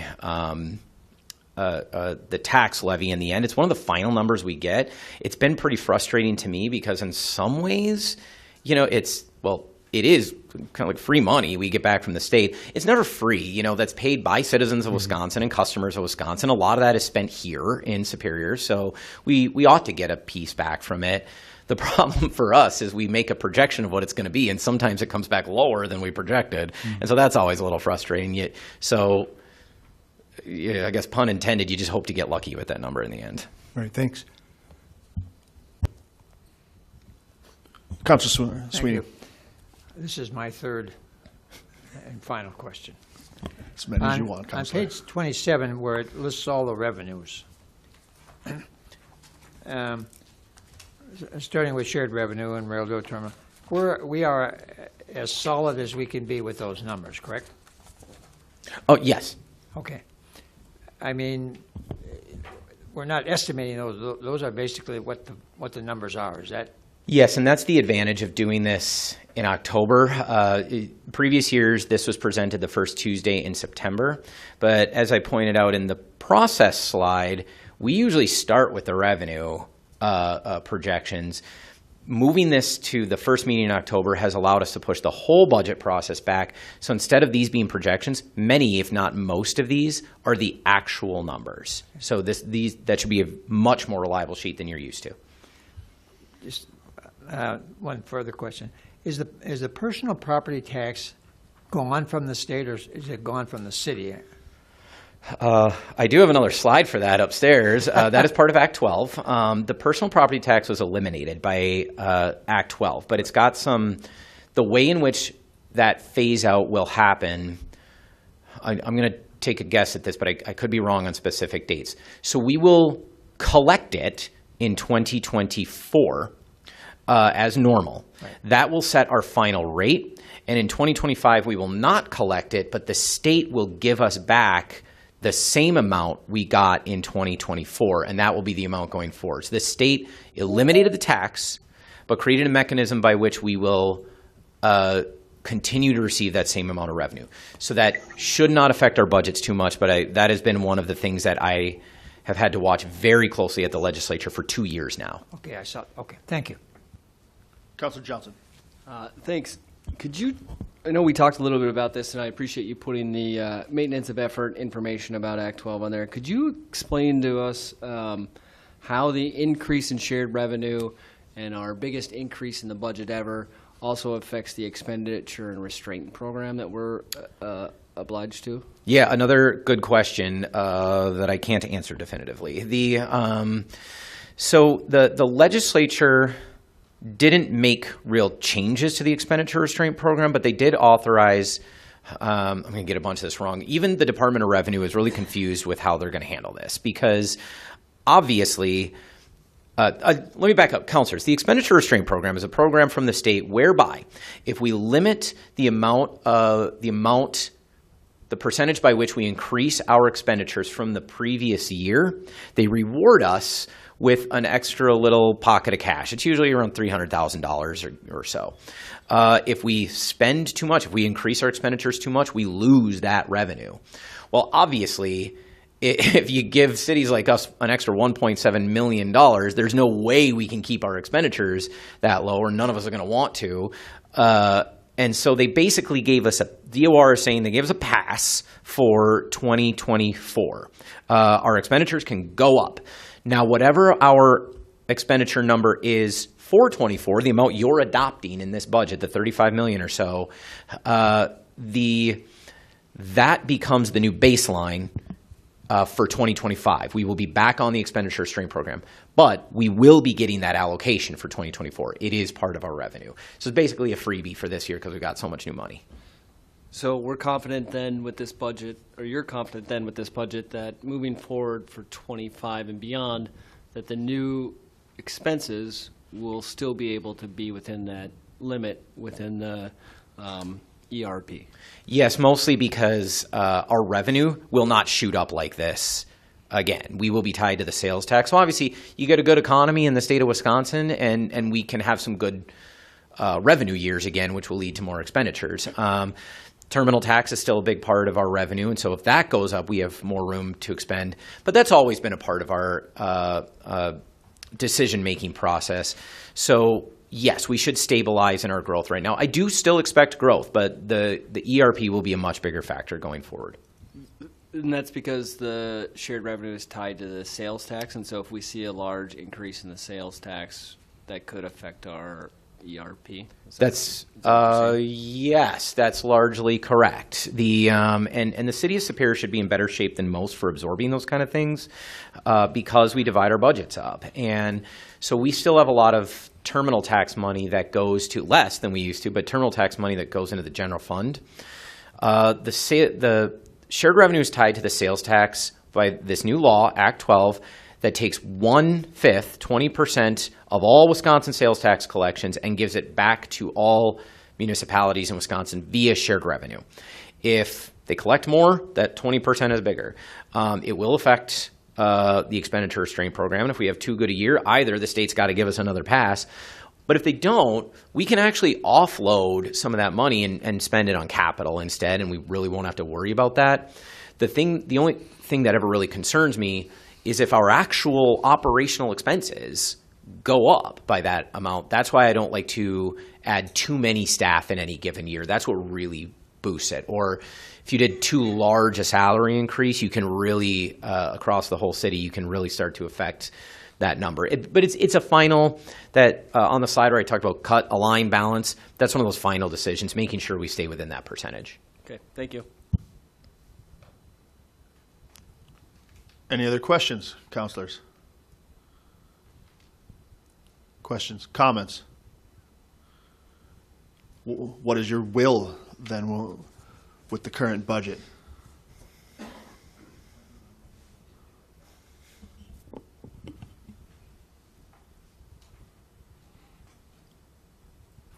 Are we looking to approve? Are we looking to postpone? I'll make a motion to postpone for the next meeting. We just need a motion to approve before it can be postponed. We have a motion to. You can only postpone a motion on the Oh, floor. okay, okay. We need apparently we need a motion to approve first. We have a motion to approve. Second by Counselor Grasky. No. Any discussion?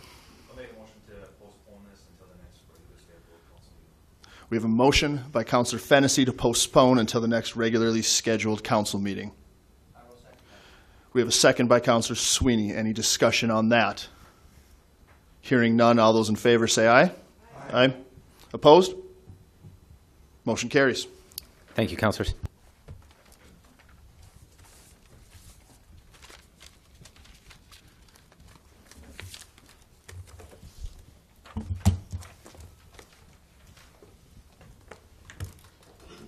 We take a 5-minute recess?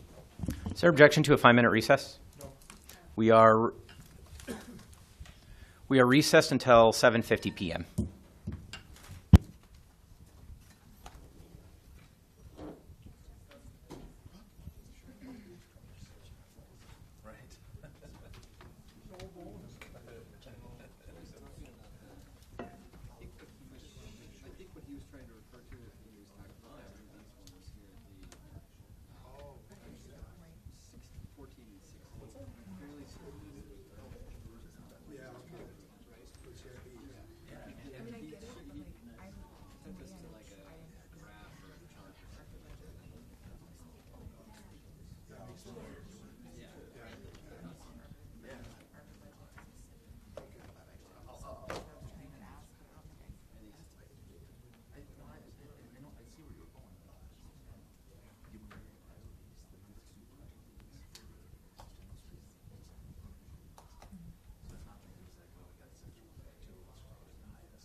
So at the next meeting, somebody could withdraw their motion to approve the budget and we can take the budget separately. Yeah, because there's like 5 budgets. There's the general fund, 6, stormwater, wastewater.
minute? We changed the MOU, so we voted on it a month, 2 months ago to change the date in our MOU.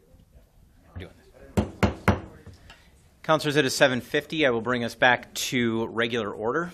The clerk, please proceed with our agenda. All right, item 6.3 is a recommendation to approve of a grant agreement with Faith United Methodist Church doing business as Harbor House Crisis Shelter. Motion approved. Motion by Councilor Elms, second by Councilor Ledeen. There's a memo here, councilors, that describes it. I know it's a little bit of an involved grant. This uses ARPA nonprofit grant funding. I'll explain more if you ask me to, but this is something that I described all the way back at the beginning of the ARPA budget, that the reason the nonprofit grants was so large is because we were working on a grant for Harbor House. Originally, that was to construct a new house. Well, rising interest rates and cost of construction, that's become more or less unfeasible. But they do have an opportunity to buy and renovate a house in a much better location that gets them better options for transit. And doing so, they get to combine with a previous grant we've issued to NAMI so that both organizations end up with new facilities to provide their services. Again, it's described in the memo, but if you have more questions, I'm happy to answer them. Councilor Sweeney. So, are these two organizations working together? They have similar missions, but largely no. They don't have an official relationship. Okay. So, the property on 19 North 21st Street, as listed in 1A, okay? Is that property then going to be released back to the market after this? No, that will be sold to NAMI as part of, that is one of the requirements of this agreement. Harbor House owns it now. Will technically it's a parent church. They will sell that to NAMI. NAMI will buy it using the grant that we gave them for that purpose last year.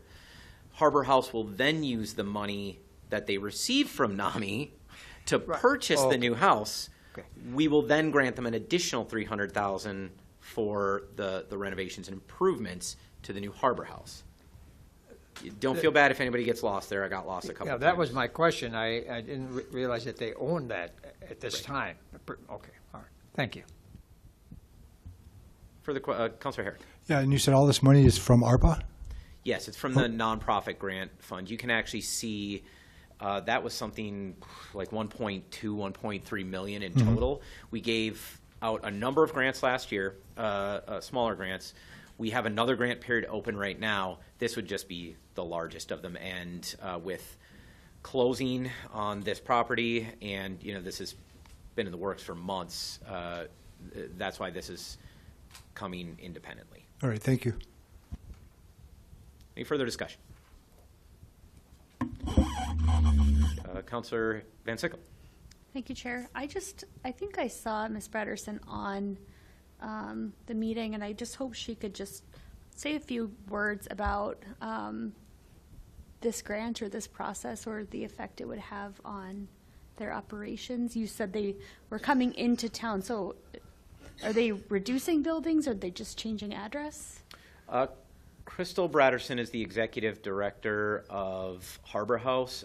Ms. Bratterson, are you willing to address the council? Hi, yes I am. My name's Crystal Brandstetter, and I'm executive director of Harbor House. Currently, we have 2 shelter locations, one which has not been used in quite a while. So what we're wanting to do is sell that property to NAMI so they can bring something to the community that we need, which is a peer respite. In turn, we would go from a 4-bedroom house, which is not meeting the capacity today.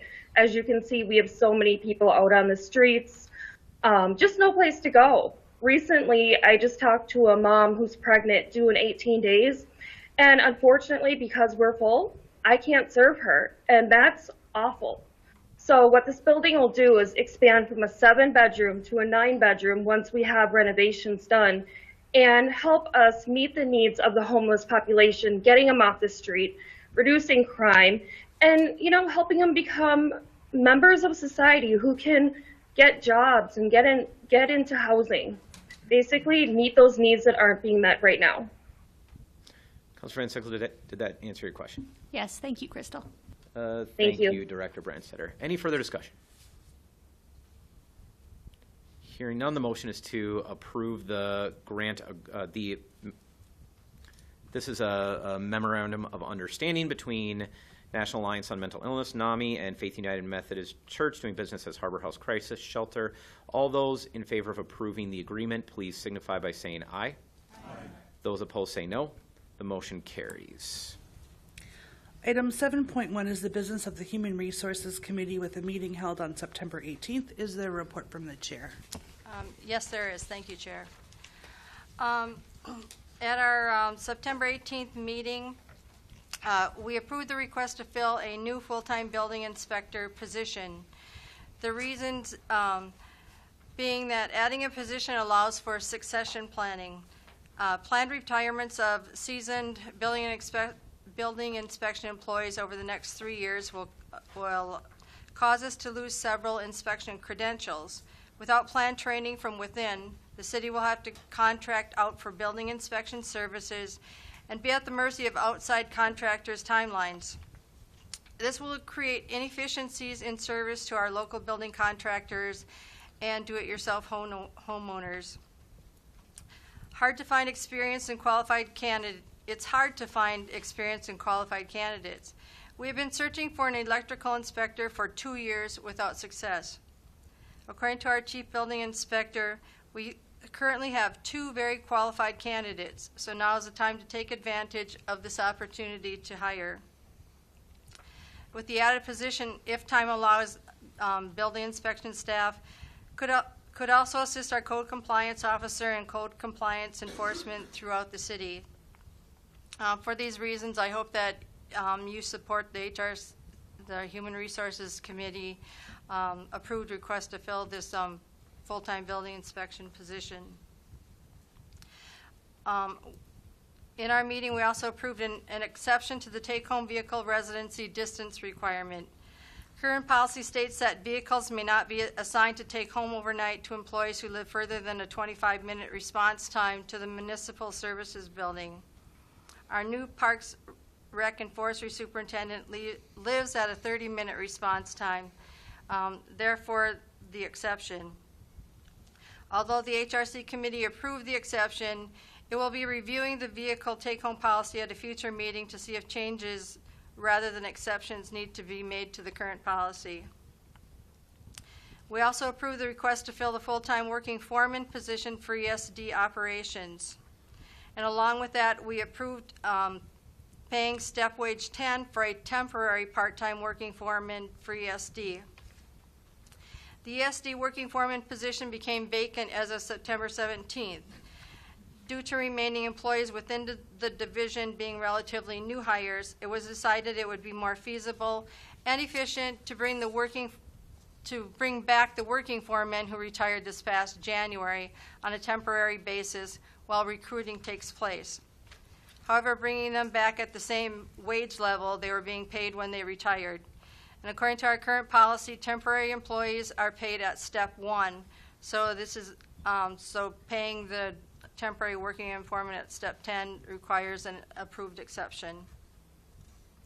We also approved the updated Equal Employment Opportunity Program and Affirmative Action Plan. If there aren't any questions, I make a motion to approve items 1 through 4 under 7.1 of our agenda. Motion is by Councilor Ludwig, second by Councilor Van Sickle to approve all 4 recommendations of the Human Resource Committee. Is there discussion? Hearing none, all those in favor, please signify by saying aye. Aye. Those opposed say no. The motion carries. Item 7.3 is the business of the Finance Committee with a meeting held on September 14th. Is there a report from the chair? Yes, thank you. As you can see, I'm sure you've all read it, and you see some items we've held. We're trying to get further information. Some on the other side of the coin, they didn't have information for us. So, but the items that require action tonight are 4.3, many of the general fund budget. 4.4 is for the golf course, approving a second simulator, and 4.5 for the health and dental insurance renewal and budget. So I recommend 4.3, 4, and 5. Any questions? I'll certainly try and answer them. First, Council, I have to change Director Reinhardt and I's recommendation for item number 1, so could we take that separately? That's the amended general fund budget. So do you mind if your motion reflects only items 2 and 3, and then we'll take the other after? Sure, fine. Okay, the motion is to approve items 2 and 3 from the Finance Committee. Is there a second? Second. Second is by Councilor Elm. I believe Councilor Van Sickle, you were abstaining on item number, up on both of these now, then item number 3, correct? The record will reflect that abstention. Any discussion on items 2 and 3? Hearing none, all those in favor, please signify by saying aye. Aye. Those opposed say no. The motion carries. And just a minor change, councilors. The amended 2023 general fund budget, as the chair described, we were sending a little bit more money to the library to help them adjust their wages. They have been underpaid for, it's a long story.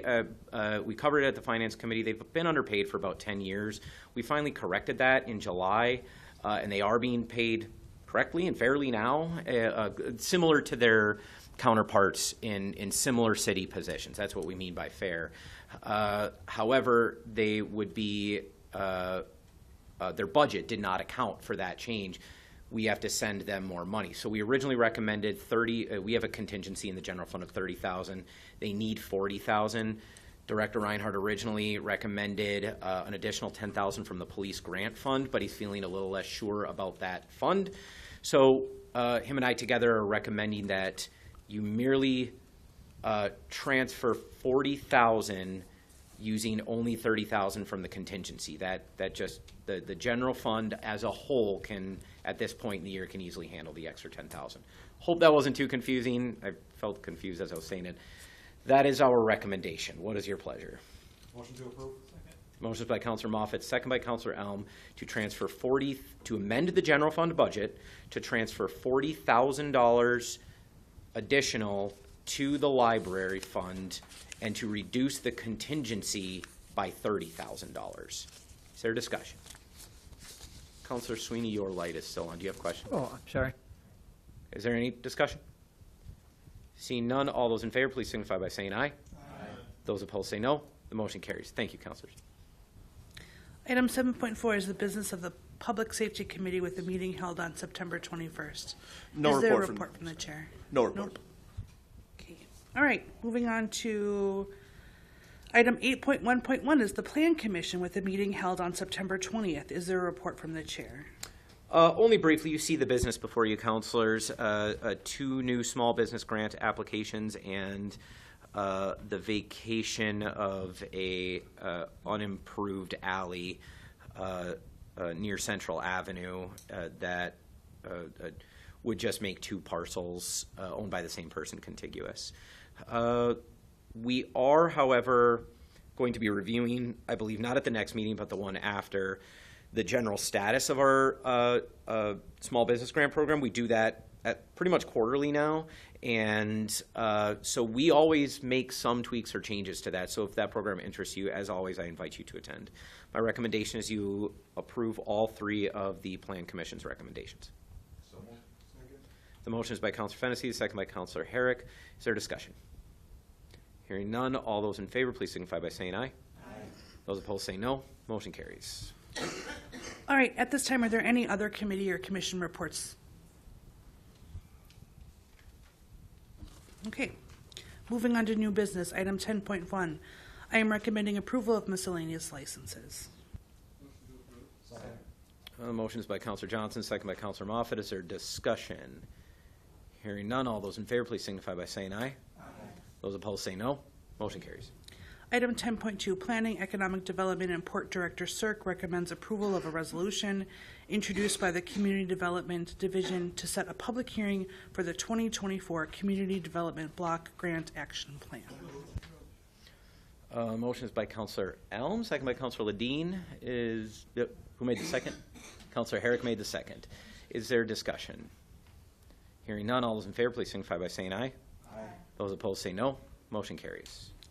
Item 10.3, Planning, Economic Development, and Port Director Cirque recommends approval of a resolution authorizing the purchase of real property from Bunge North America Incorporated and authorizing execution of a purchase and sale agreement and related documents in connection therewith.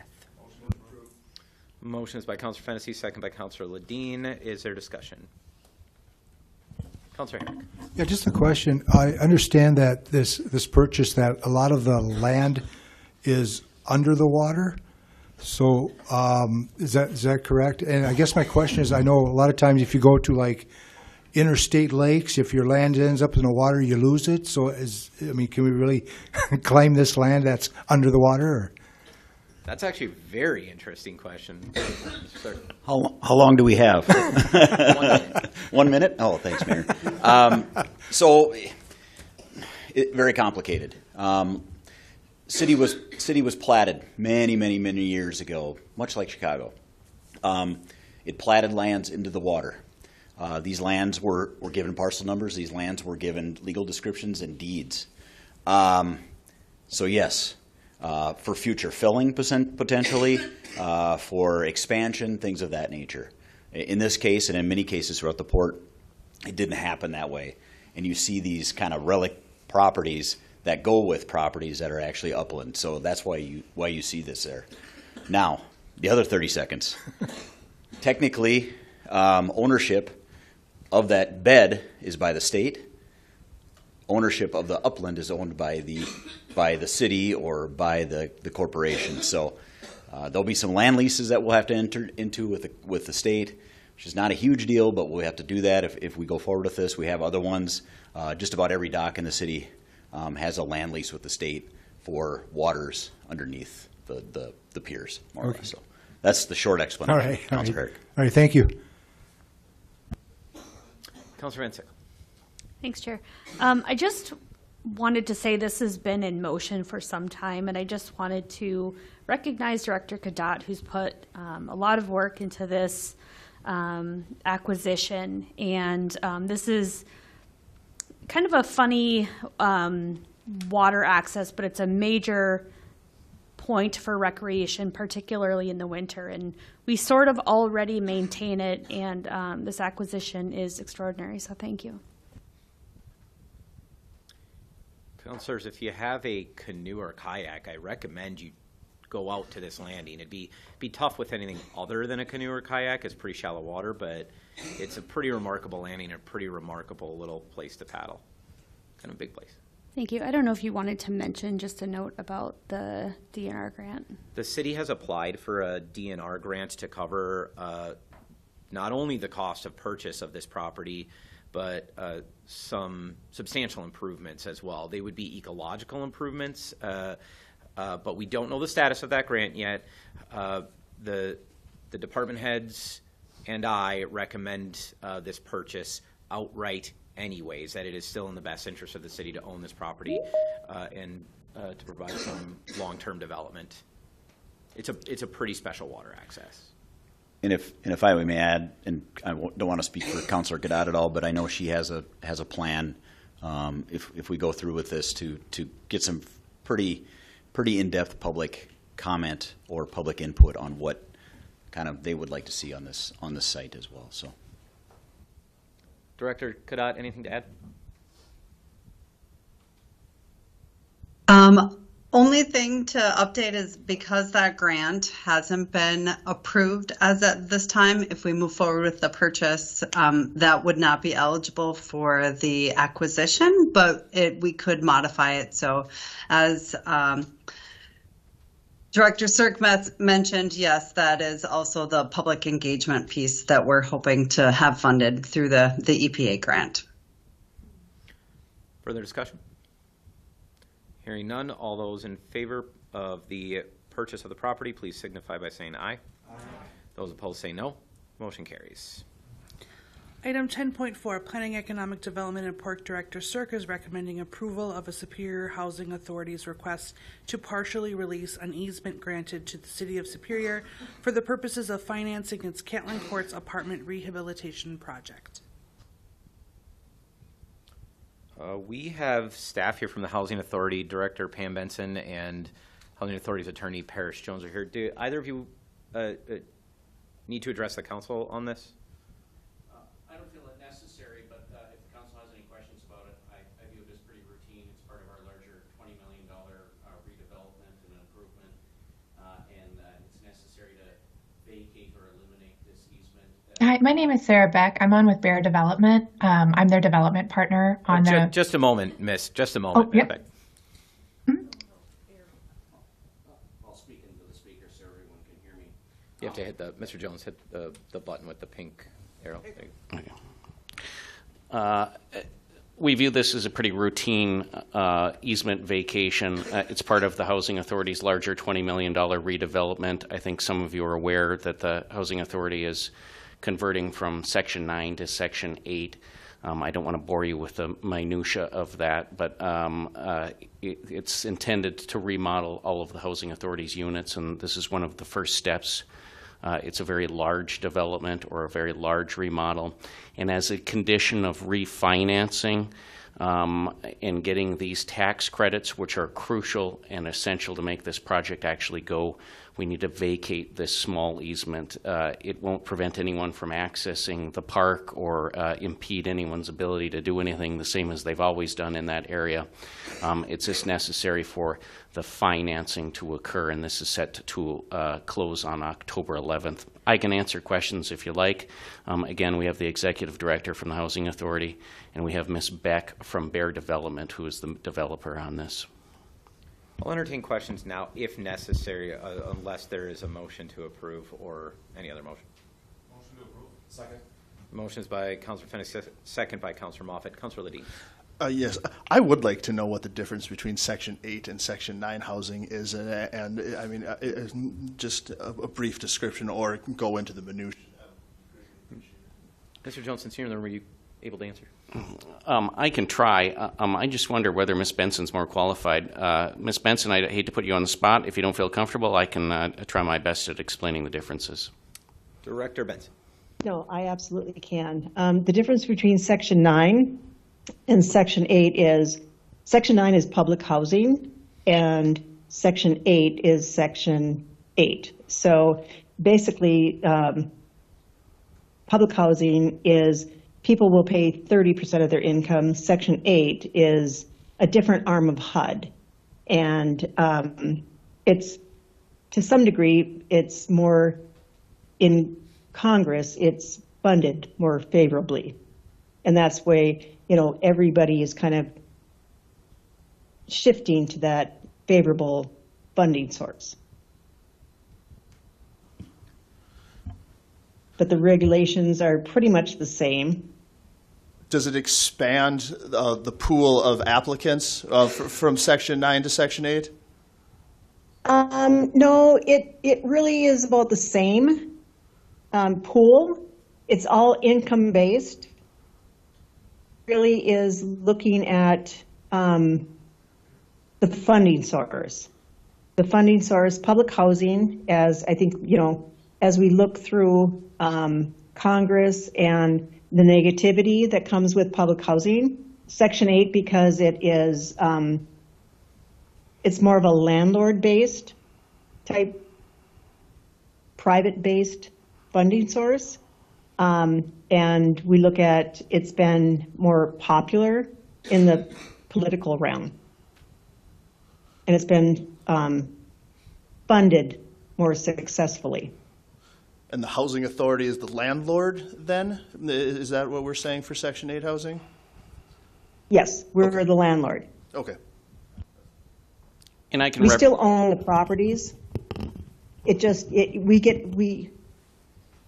Our funding source is different. It comes from a different arm of HUD. It comes from the multifamily arm of HUD, as opposed to the public and Indian housing. And I can represent to the council that, generally speaking, the Housing Authority will continue to provide the same services it always has provided. Again, as Ms. Benson pointed out, it's more of a funding regimen, and by switching from Section 9 to this Section 8 model, it also allows us to get all sorts of tax credits and fund these remodels, which we otherwise would not be able to do but for this transition. Councilor Allen. Well, thanks for that information. Thanks, President Ledeen, asking that question. I actually looked online ahead of time to see the difference between Section 8 and Section 9. And with the intent of still being 30% income-based, there are times that sometimes utilities are added to this, thus increasing costs to the tenants. I guess it'd be nice for some clarification to ensure that costs will still be 30% with no additional fees or utilities or anything else in addition. Certainly excited about the improvements that come along with it, but also want to make sure that everyone still has access at the same 30% without additional fees. Ms. Benson?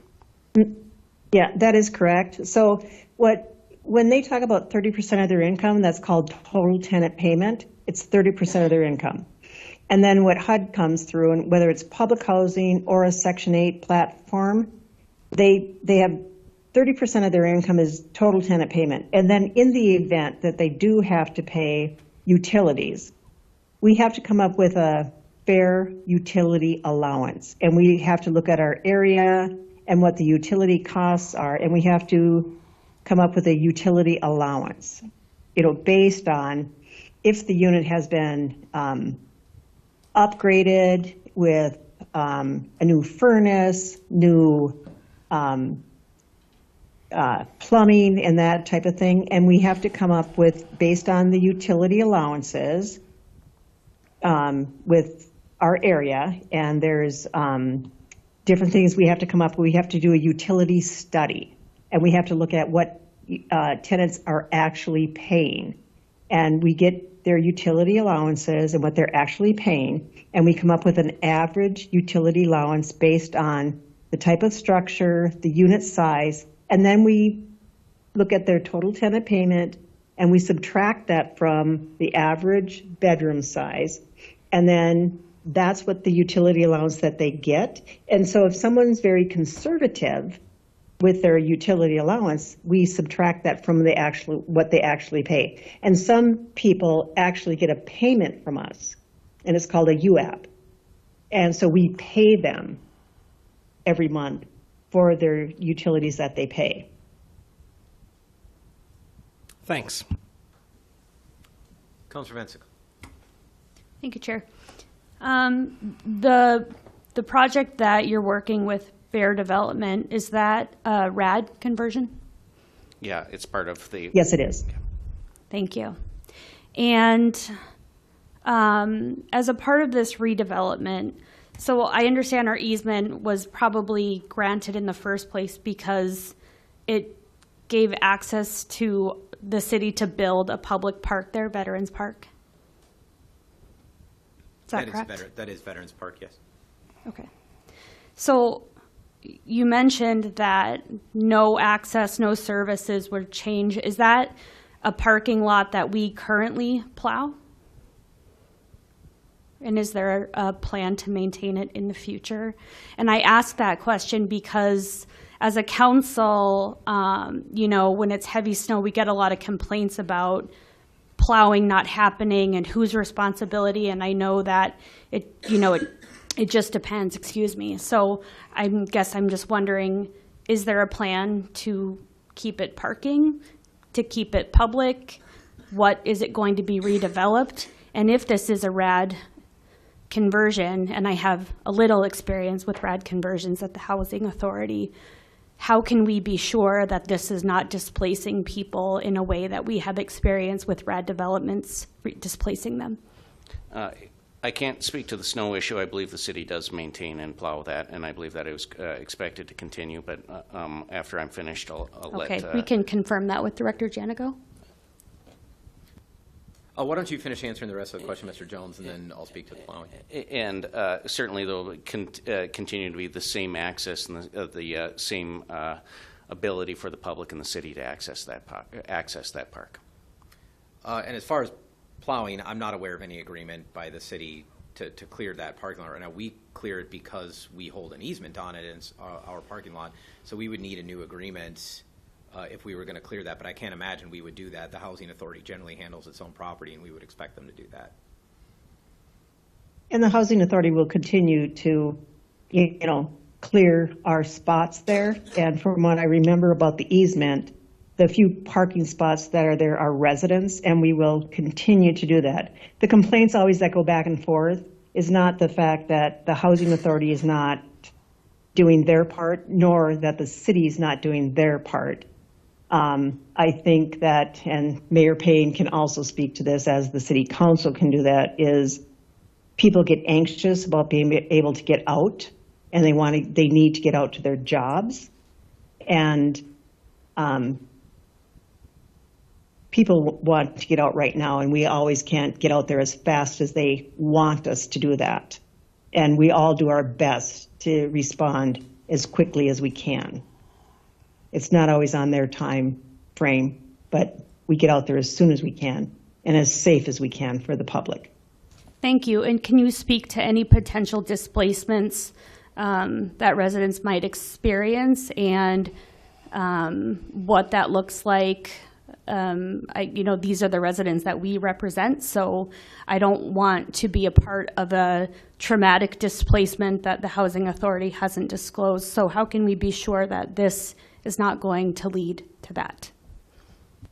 There's absolutely zero displacement of anyone. It's very, very clear with the RAD regulations that everyone for Bayview and Catlin absolutely 100% has the right to return to the development. There are some things out there that we have to explain to them all of their rights. So there are some people who are considered over income, and their rents there's some people who live at Catlin and Bayview who do not pay 30% of their income. And there is a phase-in that they will go, some people are paying 5% of their income. We have people who live at Catlin and Bayview who are making well over $100,000 a year. And so they're paying like $500 a month to live there. And 30% of their income will bring them up to $3,000 a month. So we have to tell them that based on their income and the phase-in, their rents will go up to $3,000 a year. And we have to disclose it to them. And so through the relocation package, they need to understand that over a period of time, their rent will go from $500 a month to $3,000 a month. And based on the relocation package and where they are at with that, and where their annual recertification is, that their income may jump within the next year. They may go from $500 up to $1,500, depending on where their income is. And with that, they may be eligible to receive a relocation package. So we need to disclose all of their rights to them. And we do have some families in both phases who are eligible for a relocation package. But we explain to them explicitly that they have a right to stay in the development. And we have to disclose everything to them. So all of these deals with them, we are explaining all of their rights. They sign off on everything, that they understand it. Everything is in writing to them. I know there has been some families who have come before the council and have told them, because they've been confused, that they have a RAD deal and they've not been at Catlin or Bayview. They've been on other programs that are not under a RAD deal. So the other part of public housing is, if you are a straight public housing that is not in a RAD conversion and you are considered 140% over the income limit, you have 2.5 years. If everything was to stay the same, if you are at 140% over the income limit, meaning you're somebody who is like making $100,000 a year and you're paying, $500 a month in rent, that we have to put them on notice that in 2.5 years, you will have to move out of public housing because you will not be eligible for public housing. That has absolutely nothing to do with a RAD conversion. And people are mixing up all the different programs and all the different rules that are happening. And, I mean, it's very confusing all the way around. I'm But not for a RAD confused. Thank conversion, you. everyone has the right to return. Thank you. Any further discussion? Hearing none, the motion is to approve the release of the easement at Catlin Court for the Catlin Courts Apartment Rehabilitation Project. All those in favor, please signify by saying aye. Aye. Those opposed say no. The motion carries. Item 10.5. Thank you. Item 10.5 is Informations and Technology Director Shea is recommending approval of a resolution to set a public hearing for the creation of a broadband utility. Motion is by Councillor Elm, second by Councillor Moffett. Councillor Elm. All right. I'd like to just give the council a quick summary of this agenda item, where we're at with Connect Superior and where we're going. But first, I'd like to congratulate Director Shea and the city staff, and as well as Magellan, our consultants, for a job well done so far, having got us to where we are today. It's really been a significant amount of work, and it's been no easy feat. So thanks again for fantastic work you've done. Tonight's goal, what's set before us, is to set a public hearing for about a month out. This will help follow the state guidelines for establishing our fiber network. This timeline will also allow the council and the public to do a deep dive and ask questions on the Connect Superior project come the first council meeting in November. Next, you should also save the date. On Wednesday, October 11th, we're going to hold a CIT meeting at room 217 at 5 o'clock in the Government Center. This is where we're going to consider the business plan, the pro forma, the high-level design as part of the feasibility study, which is also in the packet here tonight, but as well as the new ordinance and the contract for Magellan's low-level design, the engineering portion. So I'd like to personally invite the council members to attend that meeting, especially if you got questions or would like to learn more about the project on a deeper level. That being said, certainly if you have questions now, don't hesitate. Our consultants are also on the line here. But at the end of the day, we do need to follow these processes to establish a public utility and then plan for the next steps. So that's what we're doing here tonight, is setting that public hearing. And certainly anyone else on the ad hoc team here can fill in anything else that I missed. But I just wanted to give a summarization. Thank you. Just further discussion. Hearing none, the motion is to set a public hearing for November 7th. All those in favor, please signify by saying aye. Aye. Those opposed say no. No. Motion carries. Item 10.6, Public Works Director Janigo is recommending approval of an ordinance amending City Code Chapter 112, Traffic Code Schedule J, accessible parking zones, to add accessible parking signs to 1809 Banks Avenue on both sides. Motion is by Councillor Herrick, second by Councillor Elm. Is there discussion? Hearing none, all those in favor, please signify by saying aye. Aye. Those opposed say no. Motion carries. Item 10.7, I am recommending approval of a renewal Class B beer and Class B liquor license application for Superior Curling Club Incorporated, located at 4700 Tower Avenue, for a period beginning on October 15th, 2023 and ending on April 14th, 2024. Motion is by Councillor Fennessy, second by Councillor Ledeen. Is there discussion? Hearing none, all those in favor, please signify by saying aye. Aye. Those opposed say no. Motion carries. Item 10.8, Planning, Economic Development, and Port Director Cirque recommends approval of waiving the land sale process for 5 properties near East 4th Street and 53rd Avenue East on Block 18, Itasca Division, and allow staff to transfer properties via quitclaim at no cost to the adjacent property owners. Motion is by Councillor Ledeen, second by Councillor Elm. Is there discussion? Hearing none, all those in favor, please signify by saying aye. Aye. Those opposed say no. The motion carries. Do we have any public comment? Unless there's any further business, we are adjourned. Thank you, councillors.